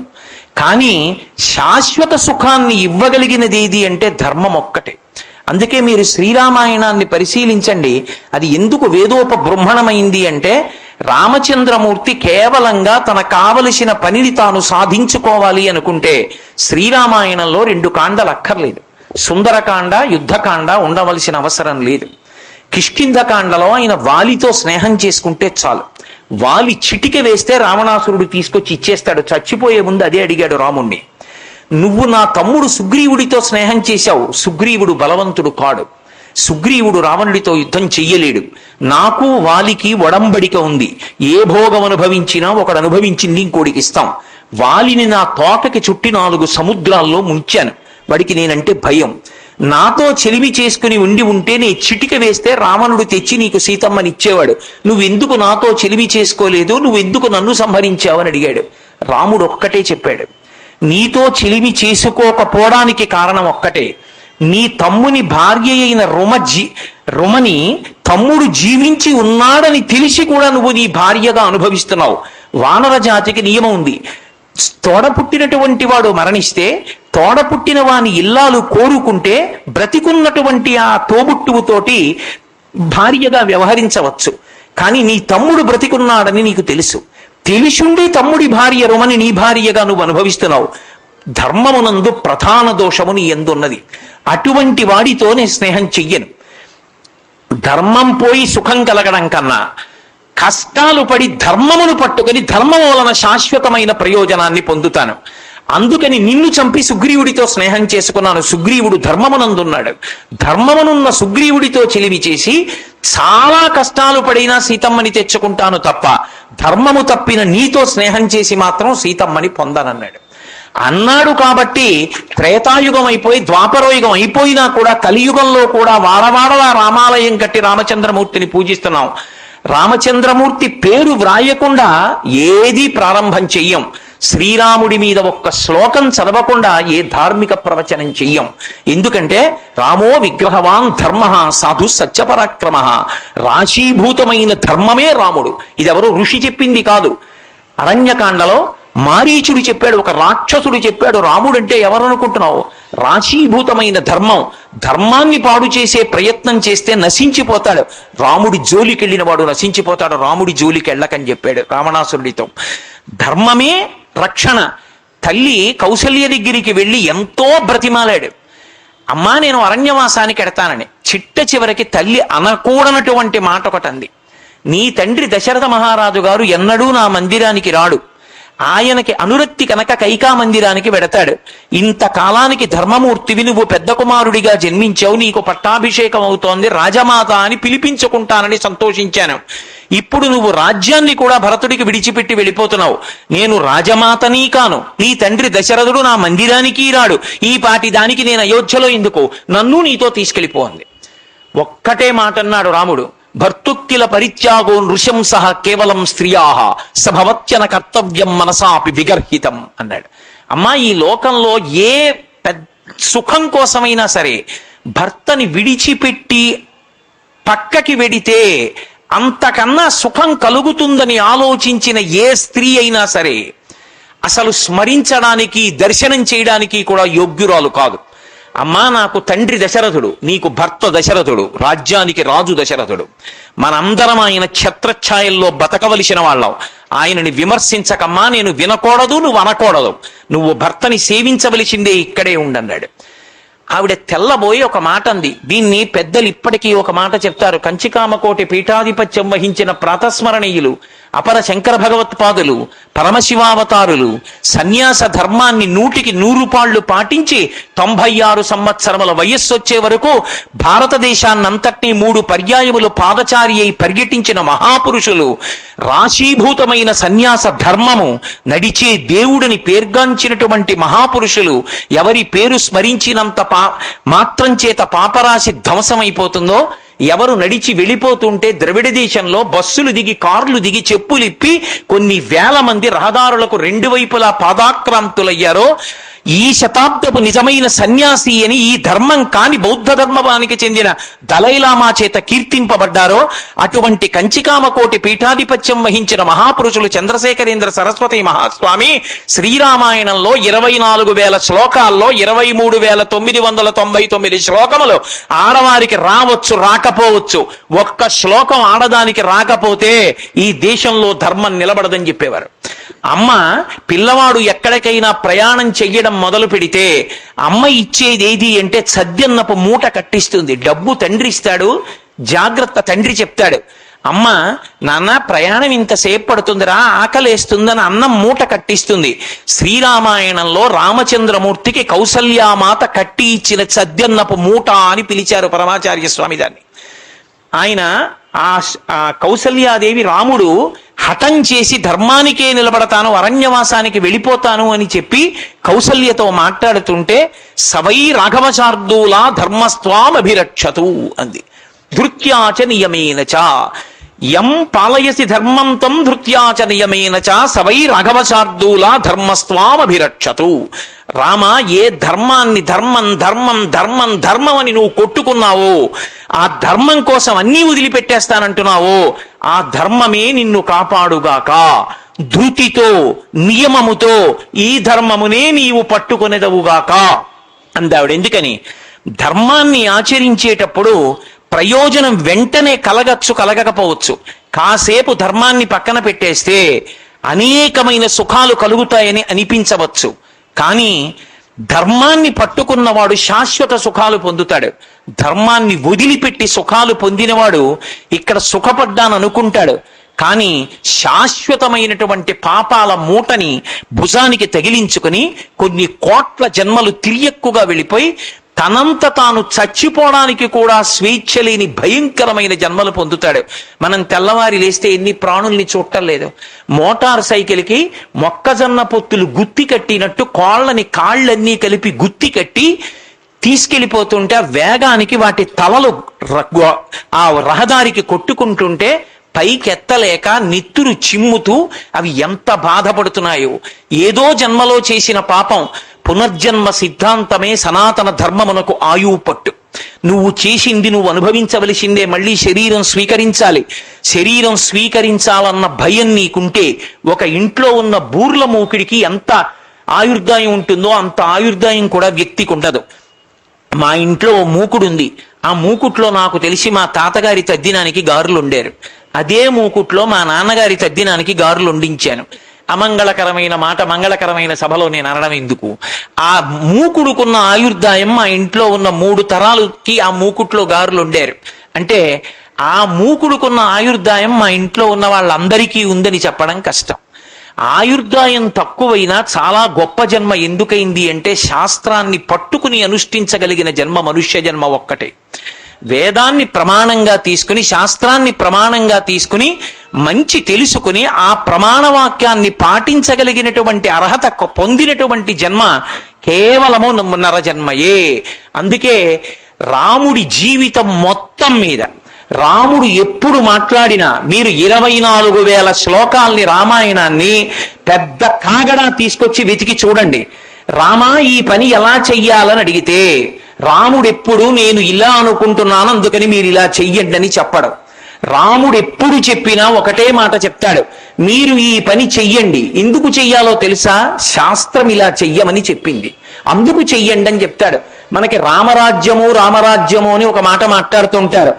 రామరాజ్యం అనేటటువంటిది కేవలము రాముడే స్థాపించగలిగినదైతే, రామరాజ్యం రాముడొక్కడే తేగలిగినదైతే రామరాజ్యం మళ్ళీ వస్తుందనేటటువంటి మాట అనడం ఇంకా సాధ్యం కాదు. మళ్ళీ రాముడు వస్తే రామరాజ్యం వస్తుందనాలి.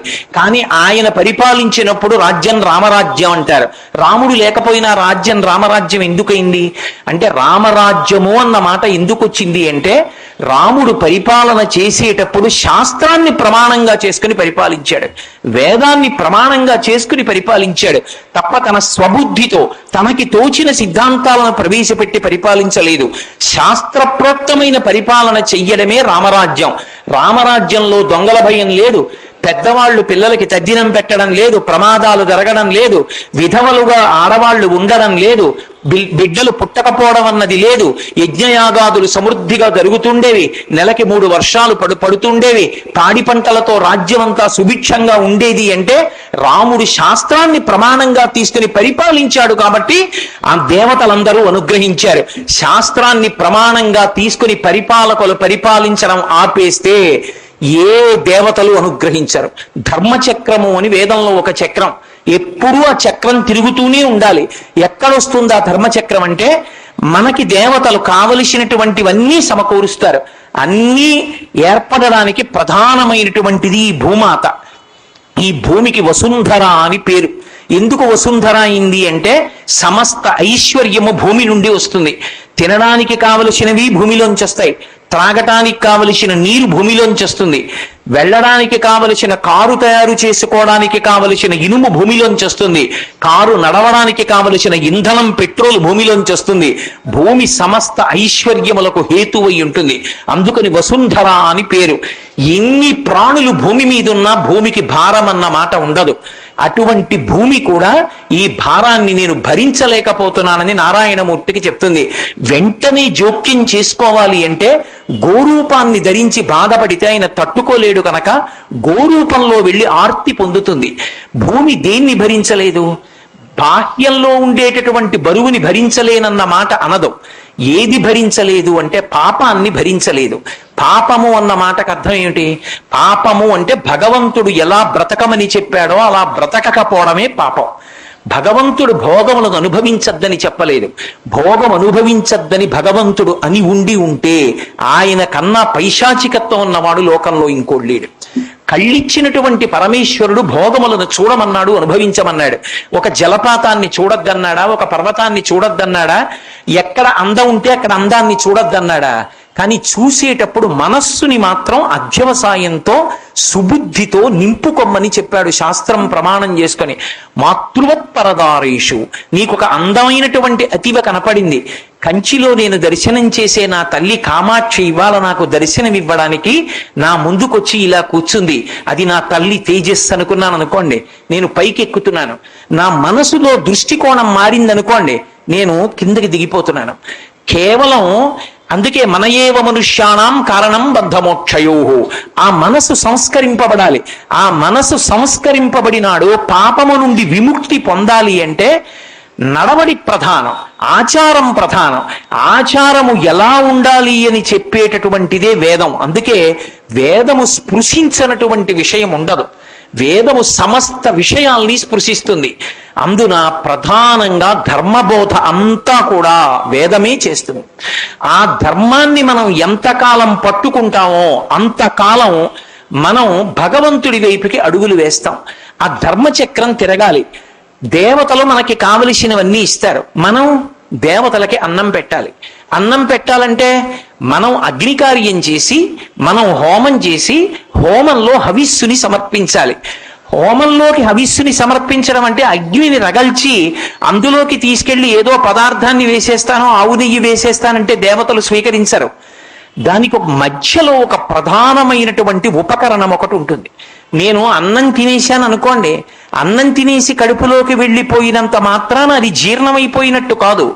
కడుపులో ఉండేటటువంటి జీర్ణక్రియ సక్రమంగా పనిచేసి లోపల ఉన్నటువంటి సారాన్నంతటినీ కూడా నా కడుపు గోడలలో ఉండేటటువంటి ప్రేగులు లాక్కుని పిప్పిని విడిచిపెడితే తిన్న పదార్థము నేనయ్యాను, సారము నేనయ్యాను. అలాగే దేవతలు ఒక పదార్థాన్ని బుచ్చుకోవాలి అంటే యాగశాల వేసినంత మాత్రం చేత దేవతలు రారు. యాగశాల వేసి హోమవీధి కట్టి అందులో అగ్నిని రగల్చినటువంటి అగ్నిలో హవిస్సుని ఇచ్చి ఆజ్యాన్ని, ఆవునీతిని వేస్తున్నప్పుడు వేదంలో చెప్పినటువంటి సుస్వరమైనటువంటి మంత్రము ప్రధానమై ఉంటుంది. ఆ మంత్రంతో పిలిచినప్పుడు దేవతలు వస్తారు తప్ప, లేకపోతే దేవతలు చెయ్యి చాపి పుచ్చుకోవలసిన అవసరం లేదు. అగ్నిహోత్రుడు దేవతలు తినడానికి వీలైన రీతిలో దానిని పచనం చేస్తాడు, చేసి తీసుకెళ్లి దేవతలకు అందిస్తాడు. దేవతలు తినాలి అంటే ఆధారం ఎక్కడున్నది అంటే వేదమంత్రమునందే ఉన్నది. అందుకే మీరు ఒక మాట గమనించండి, అసలు ఏ విశ్వాసమునందు కూడా అగ్ని ద్వారా దేవతలను తృప్తిపరుచుట అనేటటువంటి ప్రక్రియ లేనే లేదు. ఏ విశ్వాసమునందు కూడా అగ్నిని రగల్చి మంత్రభాగంతో స్వాహాకారంతో పిలిచి దేవతలకి ఇస్తే దేవతలు పుచ్చుకుని తృప్తిపడి మనకి కావలసినవి ఇచ్చి తీరుతారు. కాబట్టి మంత్రభాగంతో అగ్ని ద్వారా దేవతలకు ఇచ్చి దేవతలను తృప్తిపరచడం అనేటటువంటి ప్రక్రియ వేదమంత్రముల ద్వారా ఉన్నటువంటి ఏకైక ధర్మము సనాతన ధర్మం ఒక్కటే. ఇంకా ఎందులోనూ అగ్ని కార్యం లేదు. అగ్ని ద్వారా దేవతలను తృప్తిపరచడం అనేటటువంటి ప్రక్రియ లేనే లేదు. అందుకే సమస్త భూమండలానికి కూడా భారతదేశం పూజ గది లాంటిది. పూజ గదిలోనే పూజ చేస్తాం, ఇక్కడే యజ్ఞయాగాది క్రతువులు చేస్తాం. ఇక్కడ చేసిన యజ్ఞయాగాది క్రతువుల వలన భూమండలం అంతా సస్యశ్యామలంగా ఉంటుంది. పూజ గదిలో కూర్చుని నువ్వు చేసిన అనుష్ఠానం నీకు నీ వారికి ఎక్కడున్నా రక్షణ ఇచ్చినట్టు, నువ్వు ఇక్కడ ఈ దేశంలో చేసినటువంటి యజ్ఞయాగాది క్రతువులే ఈ భూమండలంలో ఎక్కడెక్కడ ఏ దేశంలో ఉన్న వాళ్ళు కూడా సంతోషంగా ఉండడానికి కారణమవుతాయి. అంత గొప్ప దేశము, అంత గొప్ప ప్రమాణము ఉన్నది ఒక్క ఈ భారతదేశంలోనే. అటువంటి వేదం ప్రమాణంగా వేదము యొక్క ఆవశ్యకత ఇవ్వాలేమిటి? ఎప్పుడూ కావాలి. ఎవరు ఎక్కడ ఎప్పుడు సుఖంగా ఉండాలని కోరుకోరు. ఎవరు ఎక్కడ ఎప్పుడు సుఖంగా ఉండాలన్నా వేదమే ప్రమాణం, వేద మంత్రమే ప్రమాణం. ఆ మంత్రం ద్వారా, స్వాహాకారం ద్వారా ఇస్తేనే దేవతలు పుచ్చుకుంటారు. పుచ్చుకున్న దేవతలు పుచ్చుకోవాలి అంటే వాళ్ళు రావాలా వద్దా? వాళ్ళు వచ్చి కూర్చుంటే కదా. ఇప్పుడు వేద పండితుల్ని సత్కరిస్తాం అన్నారనుకోండి, వేద పండితులు ఇక్కడికి వస్తే కదా సత్కరించడం. వాళ్ళు అసలు ఇక్కడికి రాకుండా సత్కారం ఎలా చేస్తారు మీరు? వాళ్ళు ఇక్కడికి వచ్చారు కాబట్టి సత్కారం. కోటేశ్వరరావు గారు ఉపన్యాసం కావాలంటే కోటేశ్వరరావు రావాలి. కోటేశ్వరరావు రాకుండా కోటేశ్వరరావు ఉపన్యాసం ఎలా నడుస్తుంది? దేవతలు రాకుండా దేవతలకు హవిస్సు ఎలా ఇస్తారు? మీరు హవిస్సు ఇస్తానని సంకల్పం చెయ్యగానే, యాగశాల వేసి హోమానికి వేది సిద్ధం చెయ్యగానే దేవతలు వచ్చి కూర్చుంటారని చెప్తోంది వేదం.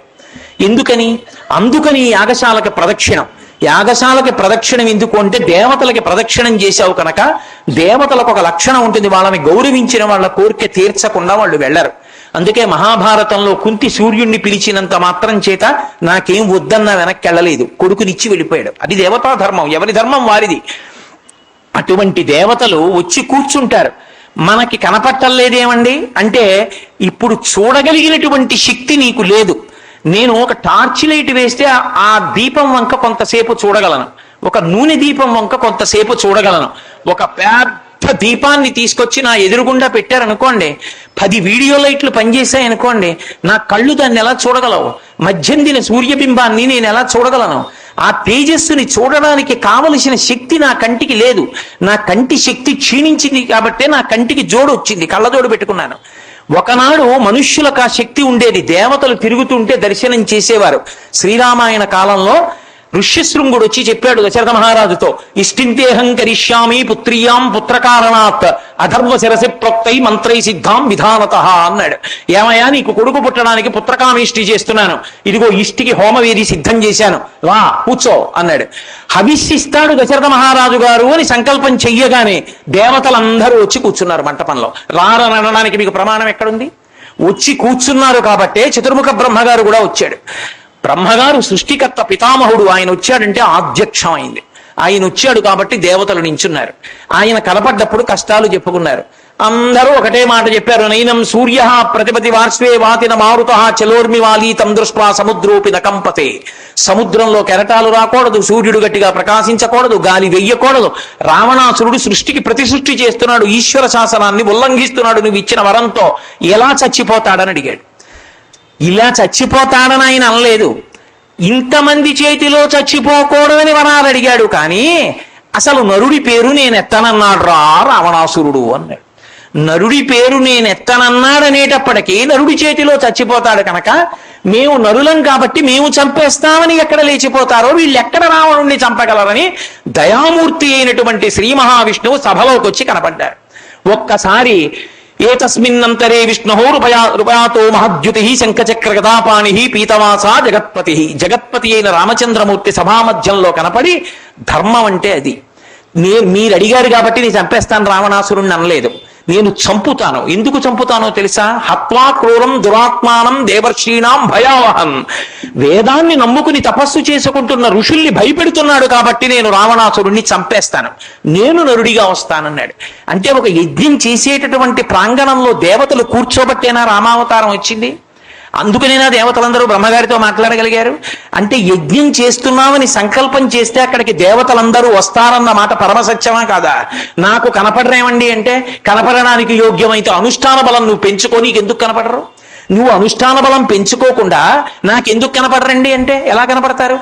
అక్షరం ముక్క రానివాడు నాకు మ్యాథమెటిక్స్ లో పెద్ద పెద్ద డాక్టరేట్కి సంబంధించిన సిద్ధాంతాలు నాకు ఎందుకు అర్థం కావట్లేదండి, ఈ పుస్తకంలో అవన్నీ ఉన్నాయని నేను నమ్మనంటే, నీకు అక్షరం ముక్క రాదు కాబట్టి గణిత శాస్త్రంలో సిద్ధాంతాలు లేవంటావా? నీకు చేత కాదని చెప్పు. దేవతలు రాలేదని చెప్పకు, దేవతల్ని చూడగలిగిన శక్తి నీకు లేదని చెప్పు, నీకు అనుష్ఠాన బలం లేదని చెప్పు. అనుష్ఠాన బలం కోల్పోయిన దేవతలు మాత్రం జ్యోతి స్వరూపంతో వస్తారు. అది మంత్రానికి ఉన్న బలం, అది ఋషి ప్రోక్తం. ఆ మంత్రంతో పిలిస్తే దేవతలు రావలసిందే, వచ్చి పుచ్చుకోవలసిందే. పుచ్చుకుని వాళ్ళు స్వాహ అంటూ హవిస్సిస్తే, అగ్నిహోత్రుడు పట్టికెళ్ళిస్తే ఆ దేవతలు తిని వాళ్ళేం వెంటనే తినేసి వెళ్ళిపోరు, వాళ్ళు ప్రత్యుపకారం చేస్తారు, వర్షం కురిపిస్తారు. అది ధర్మచక్రం. మనం యజ్ఞం చెయ్యాలి, స్వాహాకారంతో మంత్రం చెప్పాలి, దేవతలు పుచ్చుకోవాలి, దేవతల కడుపు నిండాలి, దేవతలు వర్షం కురిపించాలి, మనకు అన్నం దొరకాలి, మనం ఆ అన్నం తిని మళ్ళీ యజ్ఞం చెయ్యాలి, యజ్ఞంలో దేవతలకు అన్నం దొరకాలి, మళ్ళీ దేవతలు వర్షం కురిపించాలి. ఈ ధర్మ చక్రం ఆగిపోకూడదు. ఆగిపోకుండా ఉండాలి అంటే, యజ్ఞయాగాది క్రతువులు జరుగుతూనే ఉండాలి అంటే వేద మంత్రము నడుస్తూనే ఉండాలి, వేదం నడుస్తూనే ఉండాలి, వేదశాస్త్ర పరిషత్తులు నడుస్తూనే ఉండాలి, వేద పండితులు తమ శిష్యులకి వేద పాఠాన్ని చెప్తూనే ఉండాలి, స్వరంతో నేర్చుకుంటూనే ఉండాలి. లోకంలో ఎక్కడైనా మీరు చూడండి, మంత్రం ఉన్నది అంటే అది పెదవులు కదపకుండా లోపల ఎంత జపం చేస్తే అంత శక్తి. కానీ ఒక్క వేదానికి సంబంధించినంత వరకు మాత్రం దాని అర్థం తెలుసా తెలియదా అన్న దానితో కూడా సంబంధం లేదు. స్వరంతో వేదమంత్రాలు పైకి చదివితే చాలు ఆ శబ్ద ప్రకంపనలు ఎంత దూరం ఎడతాయో అంత దూరం వాతావరణం అంతా శుద్ధమైపోతుంది. దేవతలందరూ అనుగ్రహిస్తారు. శ్రావణ మాసం విష్ణు తారకం. విష్ణువు అనుగ్రహించాలి, స్థితికారుడు. ఆయన అనుగ్రహిస్తే వర్షాలు పడతాయి. శ్రావణ మాసంలో వేదశాస్త్ర పరిషత్తులు ఎందుకు నిర్వహించాలో మహాస్వామి చెప్తూ ఉండేవారు. ఒకవేళ వేదశాస్త్ర పరిషత్తుల నిర్వహణకి వెళ్ళలేకపోతే మీ ఇంట కూర్చుని మీరు ఆమ్నాయం చెయ్యండి వేదం అని చెప్తుండేవారు. దాని వలననే వర్షాలు పడతాయని చెప్తుండేవారు మహానుభావుడు. కాబట్టి ఆ వేదమే, ఆ వేద మంత్రమే సమస్తమునకు కారణం. వేదం చదువుకోని వాడి సంతోషానికి వేదమే కారణం. వేదాన్ని విమర్శించిన వాడు బతకడానికి వేదమే కారణం. వేదం చదువుకున్నవాడు మహాత్యాగి. వేదమంత్రం నేర్చుకున్నవాడు తాను బ్రతికినవాడు కాడు, 100 మందిని బ్రతికిస్తున్నవాడు, ఈ లోకాన్ని బ్రతికిస్తున్నవాడు. అందుకే భూసురుడు ఈ భూమి యందు దేవతా స్వరూపంతో తిరుగుతున్నాడు. తన కంఠాన్ని, తన ఊపిరిని ఆ స్వరం కోసం, ఆ మంత్రం కోసం ఆయన పణంగా పెట్టేసి అలా ఆమ్నాయం చేస్తూ వాతావరణాన్నంతటినీ శుద్ధి చేస్తున్నవాడు. భోపాల్లో గ్యాస్ లీక్ ట్రాజెడీ జరిగినప్పుడు ఒకే ఒక ఇంట్లో హోమం జరుగుతోంది. హోమం జరుగుతున్నప్పుడు ఆవు పేడ పిడకలతో హోమం జరుగుతోంది. ఆ ఒక్క ఇంట్లో ఉన్నటువంటి వాళ్ళు మాత్రం స్పృహ తప్పలేదు. స్పృహ తప్పలేదు అంటే కేవలం గోమయంతో చేసిన పిడకల గొప్పతనం కాదు. ఇవాళ రేపు ఓ కొత్త ప్రక్రియ మొదలెట్టారు. యజ్ఞంలో వాడిన సంభారముల వలన మేఘములు వస్తాయా అంటున్నారు. యజ్ఞములో వాడిన సంభారముల వల్ల మేఘాలు వస్తే చలిమంటల్లా మంటలేసి మంటల్లో పదార్థాలు పోయొచ్చు. అది కాదు, మంత్రం గొప్పది. ఆ మంత్రంతో పదార్థం సమన్వయమై అగ్నిహోత్రంలో పడితే దేవతలు తృప్తి పొందుతారు తప్ప మంత్రం లేకుండా నువ్వు అగ్నిహోత్రంలో వేస్తే తృప్తి పొందరు. అందుకని వేదం అవసరం వచ్చింది. అందుకని వేదం యొక్క గొప్పతనం వచ్చింది. ధర్మచక్రం తిరగడానికి కారణం వేదమై ఉన్నది. ఆ వేదం లేని నాడు ధర్మం అన్న మాట లేదు.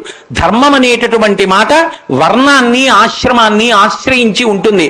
వర్ణము 4 వర్ణములలో, చాతుర్వర్ణములలో ఒక్కొక్క వర్ణములలో ఒక్కొక్కళ్ళు పుడతారు.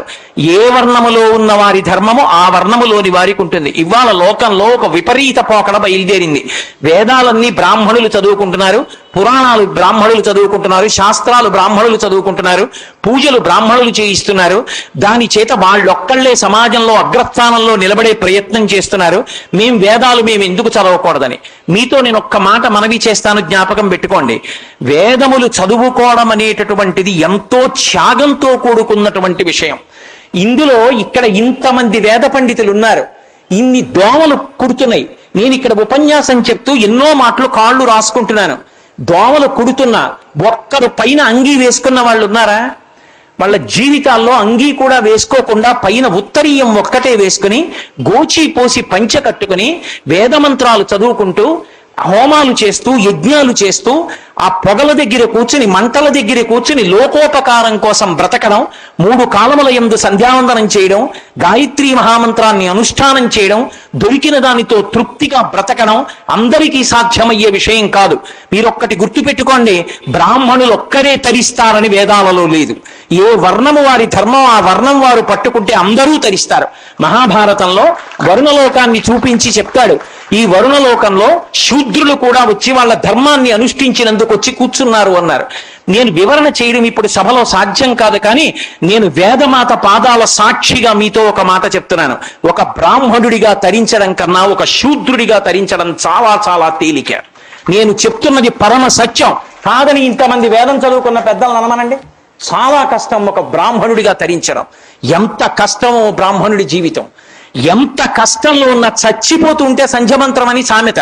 తన ప్రాణం పోతుంటే ఇంకా ప్రాణం కొట్టుమిట్టాడుతోంది కాబట్టి కొడుకు పక్కన కూర్చుని సంధ్యావందనం చేసి నోట్లో తీర్థం పోయాలి. తణుకొచ్చి ఉపన్యాసం చెప్పాలంటే సాయంకాలం వచ్చి ఎవరిల్లో వెతుక్కుని వాళ్ళ ఇంట్లో స్నానం చేసి సంధ్యావందనం చేసుకుని అర్ఘ్యం ఇచ్చుకుని నేను ఉపన్యాసానికి వచ్చాను. ఒక బ్రాహ్మణుడిగా పుట్టి ఉండకపోతే తన యొక్క జీవితం వేరు, బ్రాహ్మణుడిగా పుట్టిన తరువాత తన జీవితం వేరు. ఒక బ్రాహ్మణుడిగా పుట్టి బ్రాహ్మణుడిగా శాస్త్రాన్ని పట్టుకుని ఉండడం కష్టం కాబట్టి అలా బ్రతకగలిగిన కొంతమందికి అప్పచెప్పి మీరు మార్గదర్శకులు కండి అని శాస్త్రం ఉద్దేశించింది తప్ప ఎవరిని తక్కువ చేయడం కానీ, ఏదో ఒక వర్ణం వాళ్ళు వేదం చదువుకుంటే వాళ్లే తరిస్తారు మిగిలిన వాళ్ళు తరించరు అని మీరు అనుకుంటే చాలా పొరపాటు. మహాభారతంలో రాజాధిరాజులు కూడా ధర్మశాస్త్రం వినవలసి వస్తే విదురుణ్ణి పిలిచి విన్నారు. విదురుడు ధర్మశాస్త్రం చెప్పలేదా? ఎంతమంది 63 మంది నాయనార్లలో దొంగలు ఉన్నారు, ఎంతమంది పరమేశ్వరుణ్ణి చేరలేదు? అంతవరకు ఎందుకు? ఇప్పటికీ ఆంధ్రదేశంలో ప్రఖ్యాతమైన వాయులింగం ఉన్న క్షేత్రంలో పోయి తిన్నడు, భక్తికి పరాకాష్ట. తిన్నడు ఏ కులానికి చెందినవాడు? తిన్నడు పరమేశ్వరుణ్ణి చేరుకోలేదా?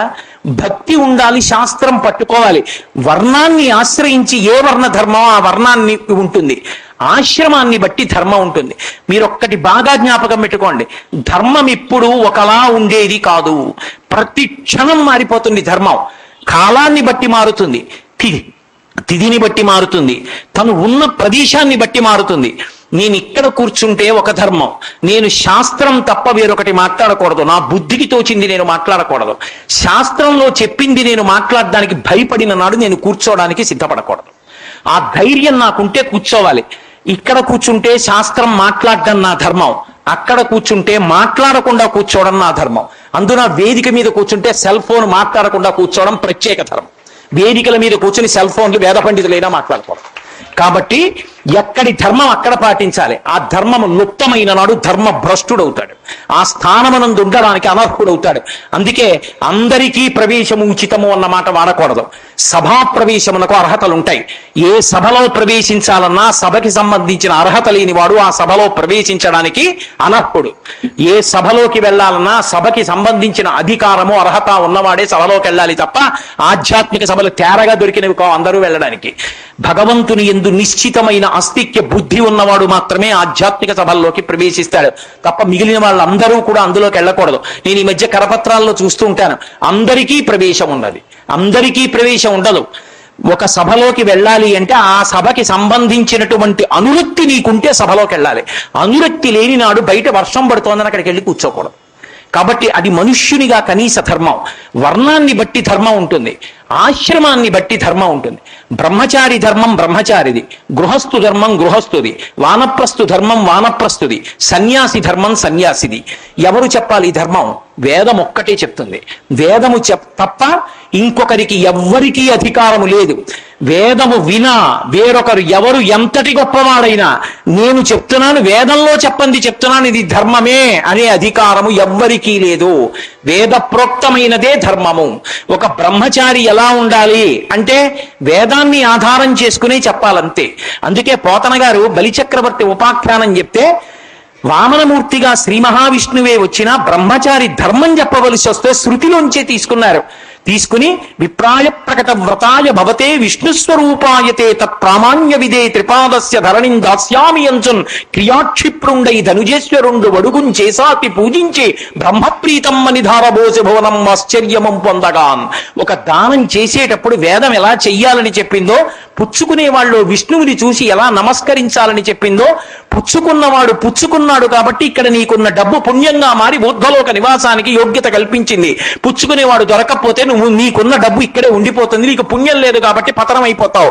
నీకు ఇక్కడున్న డబ్బుని పుణ్యంగా మార్చడానికి విష్ణువు ఎదురుగుండా ప్రతిగ్రహీత రూపంలో వచ్చి నించున్నందుకు, ఆయన నీకు పుణ్యాన్ని కట్టబెట్టినందుకు పుచ్చుకున్న వాడికి ఇచ్చినవాడు నమస్కరిస్తాడు. మహానుభావుడు పోతన గారు ఆ వేద హృదయాన్ని బలిచక్రవర్తి ఉపాఖ్యానంలోకి తీసుకొచ్చారు. బ్రహ్మచారి ధర్మం బ్రహ్మచారిదే. గొడుగో జన్నిదమో కమండలయో నాకుల్ ముంజియో దండమో వడుగేనెక్కడ కలుల్ వామాట్లు లశ్వంబులెక్కడ నిత్యోచిత కర్మమెక్కడ మదాకాంక్షితంబైన మూడడుగుల్ మేరయ త్రోవకిచ్చుటది బ్రహ్మాండంబు నా పాలికి అంటాడు వామనమూర్తి. నేను బ్రహ్మచారినయా, నా ధర్మం నాకుంది, నేను జపం చేసుకోవాలి, నాకు అక్షమాలయ్యి, నా గాయత్రీ మంత్రం చేసుకోవాలి, ఓ జంజమి ఎప్పుడైనా జంజం పెరిగిపోతే వేసుకుంటాను, లేదు ఓ దర్భల మలత్రాడి ఓ కృష్ణాజినవి పుచ్చుకుంటాను. అంతేకాని నాకు ఏనుగులు ఎందుకు, గుర్రాలు ఎందుకు, భూములు ఎందుకు, అగ్రహారాలు ఎందుకు, లేకపోతే ఒంటెలు ఎందుకు, ఆడపిల్లలు ఎందుకు, నాకు అక్కర్లేదు. నా ధర్మానికి నా ఆశ్రమానికి పనికొచ్చేవి నాకు ఇవి తప్ప అక్కర్లేనివి నాకు అక్కర్లేదన్నాడు. బ్రహ్మచారి ధర్మం బ్రహ్మచారిది, గృహస్థు ధర్మం గృహస్థుది. గృహస్థు బ్రహ్మచారిలా బ్రతకూడదు, బ్రహ్మచారి గృహస్థులా బ్రతకూడదు, బ్రహ్మచారి గృహస్థు వానప్రస్థులా బ్రతకూడదు, ఈ ముగ్గురిలా సన్యాసి బ్రతకూడదు. సన్యాసి కూడా ధర్మం నుంచి విడుదలైన వాడేం కాడు, సన్యాసి కూడా ధర్మము చేత కట్టుబడ్డవాడే. సన్యాసికి కూడా ధర్మం ఉంది వేదంలో. సన్యాసి ధర్మం సన్యాసి పాటించాలి. వెనక గుర్రాలు రానివ్వండి, ఏనుగులు రానివ్వండి, లొట్టిపిట్టలు రానివ్వండి, తను మాత్రం పాదచారి అయి వెళ్ళాలి. మహానుభావుడు పరమాచార్య స్వామి వారు నడిచి వస్తుంటే వెనక ఏనుగులు, గుర్రాలు పీఠమర్యాలతో వచ్చేవి, కానీ ఆయన కాలినడకన వెడుతుండేవారు, లేదా శిష్యులు మోసిన పల్లకీలో వెడుతుండేవారు. ఆఖరికి రామేశ్వర క్షేత్ర దర్శనానికి వెళ్ళవలసి వస్తే సముద్రం మీద మీరు వెళ్ళడానికి మార్గం లేదు, రైలులో వెళ్ళమంటే రైలులో వెళ్ళనని ఆ రోజుల్లో కింద సముద్ర తరంగాలు పైకి లేస్తుంటే, రివ్వున గాలి వీస్తుంటే దర్భంత సన్నటి శరీరంతో ఉరప్పంజరం పైకొచ్చి కాషాయ వస్త్రాన్ని గట్టిగా పట్టుకుని సత్యదండాన్ని విడిచిపెట్టకుండా చేత్తో పట్టుకుని ఇంజన్లోంచి కింద పడిన ఇంధనంతో జారిపోతున్న కొయ్య పలకల మీద కాలు తీసి కాలు వేస్తూ రామేశ్వరం చేరుకున్నారు తప్ప రైలెక్కలేదు. సన్యాస ధర్మానికి అంత కట్టుబడ్డాడు మహానుభావుడైన. ధర్మమునకు కట్టుబడిన వాడెవరో వాడు మహాత్ముడు. అందుకే మహాస్వామి ఒక మాట చెప్తుండేవారు, నేను కలియుగంలో పుట్టినందుకు ఎంతో సంతోషిస్తున్నాను, నేను త్రేతాయుగంలో పుడితే రాముడికి నమస్కరించే అవకాశం నాకు లేకపోయేదనేవారు. ఎందుకంటే రాముడు గృహస్థు, సన్యాసికి నమస్కరిస్తాడు. నేను త్రేతాయుగంలో పుడితే రాముడు నాకు నమస్కరించేవాడు, కలియుగంలో పుట్టాను కాబట్టి రాముడికి నమస్కరిస్తున్నాననేవారు. ధర్మం అంటే ధర్మమే, ఎప్పుడు మాట్లాడినా ఎక్కడ మాట్లాడినా ధర్మమే, రాముడు ఎక్కడ మాట్లాడినా ధర్మమే. సమస్త వాంగ్మయమంది పిండేస్తే వచ్చేది ధర్మం. ఆ ధర్మము వేద ప్రోక్తం. ఏ ఆశ్రమంలో ఉన్నావో ఆ ధర్మాన్ని పాటించాలి. గృహస్థు దానం పట్టచ్చు, భార్యతో కలిసి ధార్మికమైన కామాన్ని అనుభవించవచ్చు, పుత్ర సంతానాన్ని పుత్రికా సంతానాన్ని పొందవచ్చు, తన సంసారాన్ని తాను పోషించుకోవచ్చు, కోటలో ఉండి పోరాటం చెయ్యవచ్చు, బ్రహ్మచారికి సన్యాసికి అన్నం పెట్టవచ్చు, 2 ఆశ్రమాల్ని నిలబెట్టవచ్చు, పంచయజ్ఞములను చేసి సమస్త భూతకోటిని పోషించవచ్చు.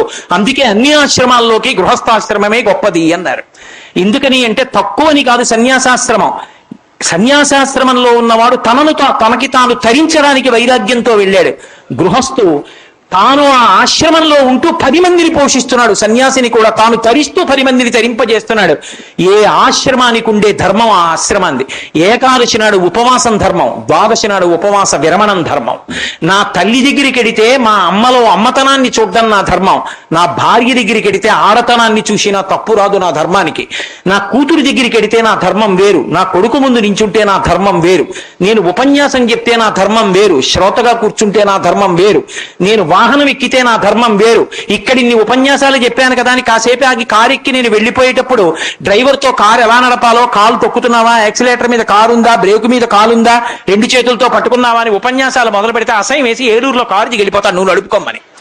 ఎక్కడి ధర్మం అక్కడ నేను ప్రశాంతంగా కూర్చోాలి, అతనికి తెలుసు నన్ను గమ్యాన్ని చేర్చడం అని. ఎక్కడి ధర్మం అక్కడ. ఏ క్షణంలో పట్టుకోవలసిన ధర్మం ఆ క్షణంలో పట్టుకోవాలి. మారుతున్న ధర్మాన్ని జాగ్రత్తగా వేదం ఎలా చెప్పిందో అలా పట్టుకున్నవాడు మారనటువంటి సత్యస్వరూపుడైన భగవంతునిగా మారిపోతాడు. చిట్ట చివరికి కదులుతున్న ధర్మాన్ని పట్టుకుని కదలని సత్యంగా మారతాడు. అందుకే ఇప్పుడు కాదు, అప్పుడు కాదు, ఎప్పుడు కాదు, ధర్మచక్రం తిరగడానికి, సమస్త భూతకోటి సంతోషంగా ఉండడానికి ఎవరు మనుష్యులు కాదు. వేదము యొక్క గొప్పతనం ఎక్కడున్నది అంటే శం ద్విపదే శం చతుష్పదే అంటుంది. ఈ మాటలు అనగలిగిన విశ్వాసం ఇంకొకటి లేదు. 2 కాళ్ళున్నవి, 4 కాళ్ళున్నవి, అన్నీ సంతోషంగా ఉండాలి.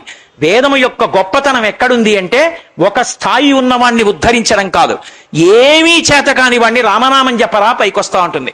ఎవరికి కావలసిన మార్గం వారిది, భక్తి మార్గము, జ్ఞాన మార్గము, కర్మ మార్గము, ఎవరికి కావలసిన మార్గం వాళ్ళకి ఇస్తుంది. ఒక మార్గం చెప్పి మిగిలిన మార్గాల్ని మూసేయదు. అన్ని మార్గములను అందించి సర్వభూమికలలో ఉన్న వారిని ఉద్ధరిస్తుంది. పరమేశ్వరుణ్ణి చేరడానికి మార్గం ఇస్తుంది. ఇక్కడ సుఖాలు అనుభవించడానికి కారణం అవుతుంది. శాశ్వతమైన సుఖములకు పునాది వేస్తుంది. అటువంటి వేదం పరమేశ్వర ప్రోక్తమైనది. ఆ వేదము యొక్క ఆవశ్యకత ఏమీ అని నేను మాట్లాడాలి అంటే కొన్ని నెలలు మాట్లాడినా అది పూర్తయ్యేది కాదు.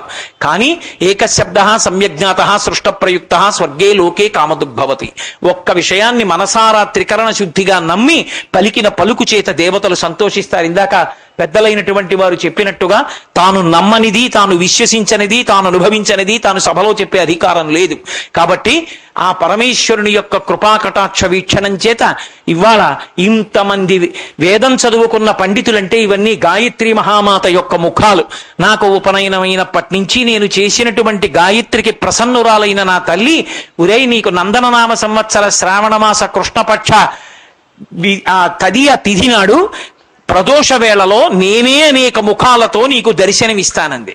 ఆ అన్నందుకు నా తల్లి ఇవాళ ఇన్ని ముఖాలతో దర్శనమిచ్చింది. ఇంతమంది వేద పండితుల్ని చూడడం అంటే ఇన్ని ముఖాలుగా గాయత్రిని చూడడమే. ఇంత పరమ పవిత్రమైనటువంటి సభలో పాల్గొనేటటువంటి అదృష్టాన్ని నాకు కల్పించినటువంటి కార్యనిర్వాహక మండలి వారికి నా ప్రత్యేకమైనటువంటి కృతజ్ఞతలను ఆవిష్కరిస్తూ, ఇంతమంది పెద్దలు ఉండగా కూడా మాట్లాడగలిగాను అంటే ఒక్కటే ధైర్యం. తన యొక్క చిన్నతనం, కిందనున్న వాటి పెద్దతనం తెలియకపోతే చాలు. ఒక చెట్టు మీద కోతి కూర్చుని కిచకిచలాడగలదు కింద పులులు సింహాలు ఉండగా. ఎందుకంటే పులులు సింహాలు అవని తాను కోతినని తనకి తెలియకపోవడమే. నేను మాట్లాడడానికి నా శక్తి ఏమిటి అంటే నా అల్పజ్ఞత్వం నాకు తెలియకపోవడమే. కాబట్టి ఒకవేళ నా వాక్కులలో ఏదైనా దోషం ఉంటే మన్నించి నాకింత మంచి అవకాశం ఇచ్చినటువంటి పెద్దలందరికీ నా హృదయపూర్వకమైన కృతజ్ఞతలను ఆవిష్కరిస్తూ, వేదం చదువుకున్న పండితులు ఎక్కడ కనపడినా 2 చేతులు ఎత్తి నమస్కరించండి అని మహాస్వామి వారి ఆజ్ఞ. ఇంతమంది వేద పండితులు కింద కూర్చునుండగా ఆసనంలో కూర్చుని ప్రసంగించినటువంటి నా పాపమును వేదమాత క్షమించుగాక అని ఆ తల్లి పాదములు పట్టి ప్రార్థన చేస్తూ, స్వస్తి మంగళాశాసనపరై పదాచార్య పురోగమై సర్వైశ్చ పూర్వైరాచార్యై సత్కృతాయాస్తు మంగళం. మంగళం కోసలేంద్రాయ మహనీయ గుణాత్మనే చక్రవర్తి తనూజాయ సర్వభౌమాయ మంగళం. ఉమాకాంతాయ కాంతాయ కామితార్థప్రదాయినే శ్రీగిరీశాయ దేవాయ మలినాథాయ మంగళం. సర్వం శ్రీ ఉమామహేశ్వర పరబ్రహ్మార్పణమస్తు. స్వస్తి.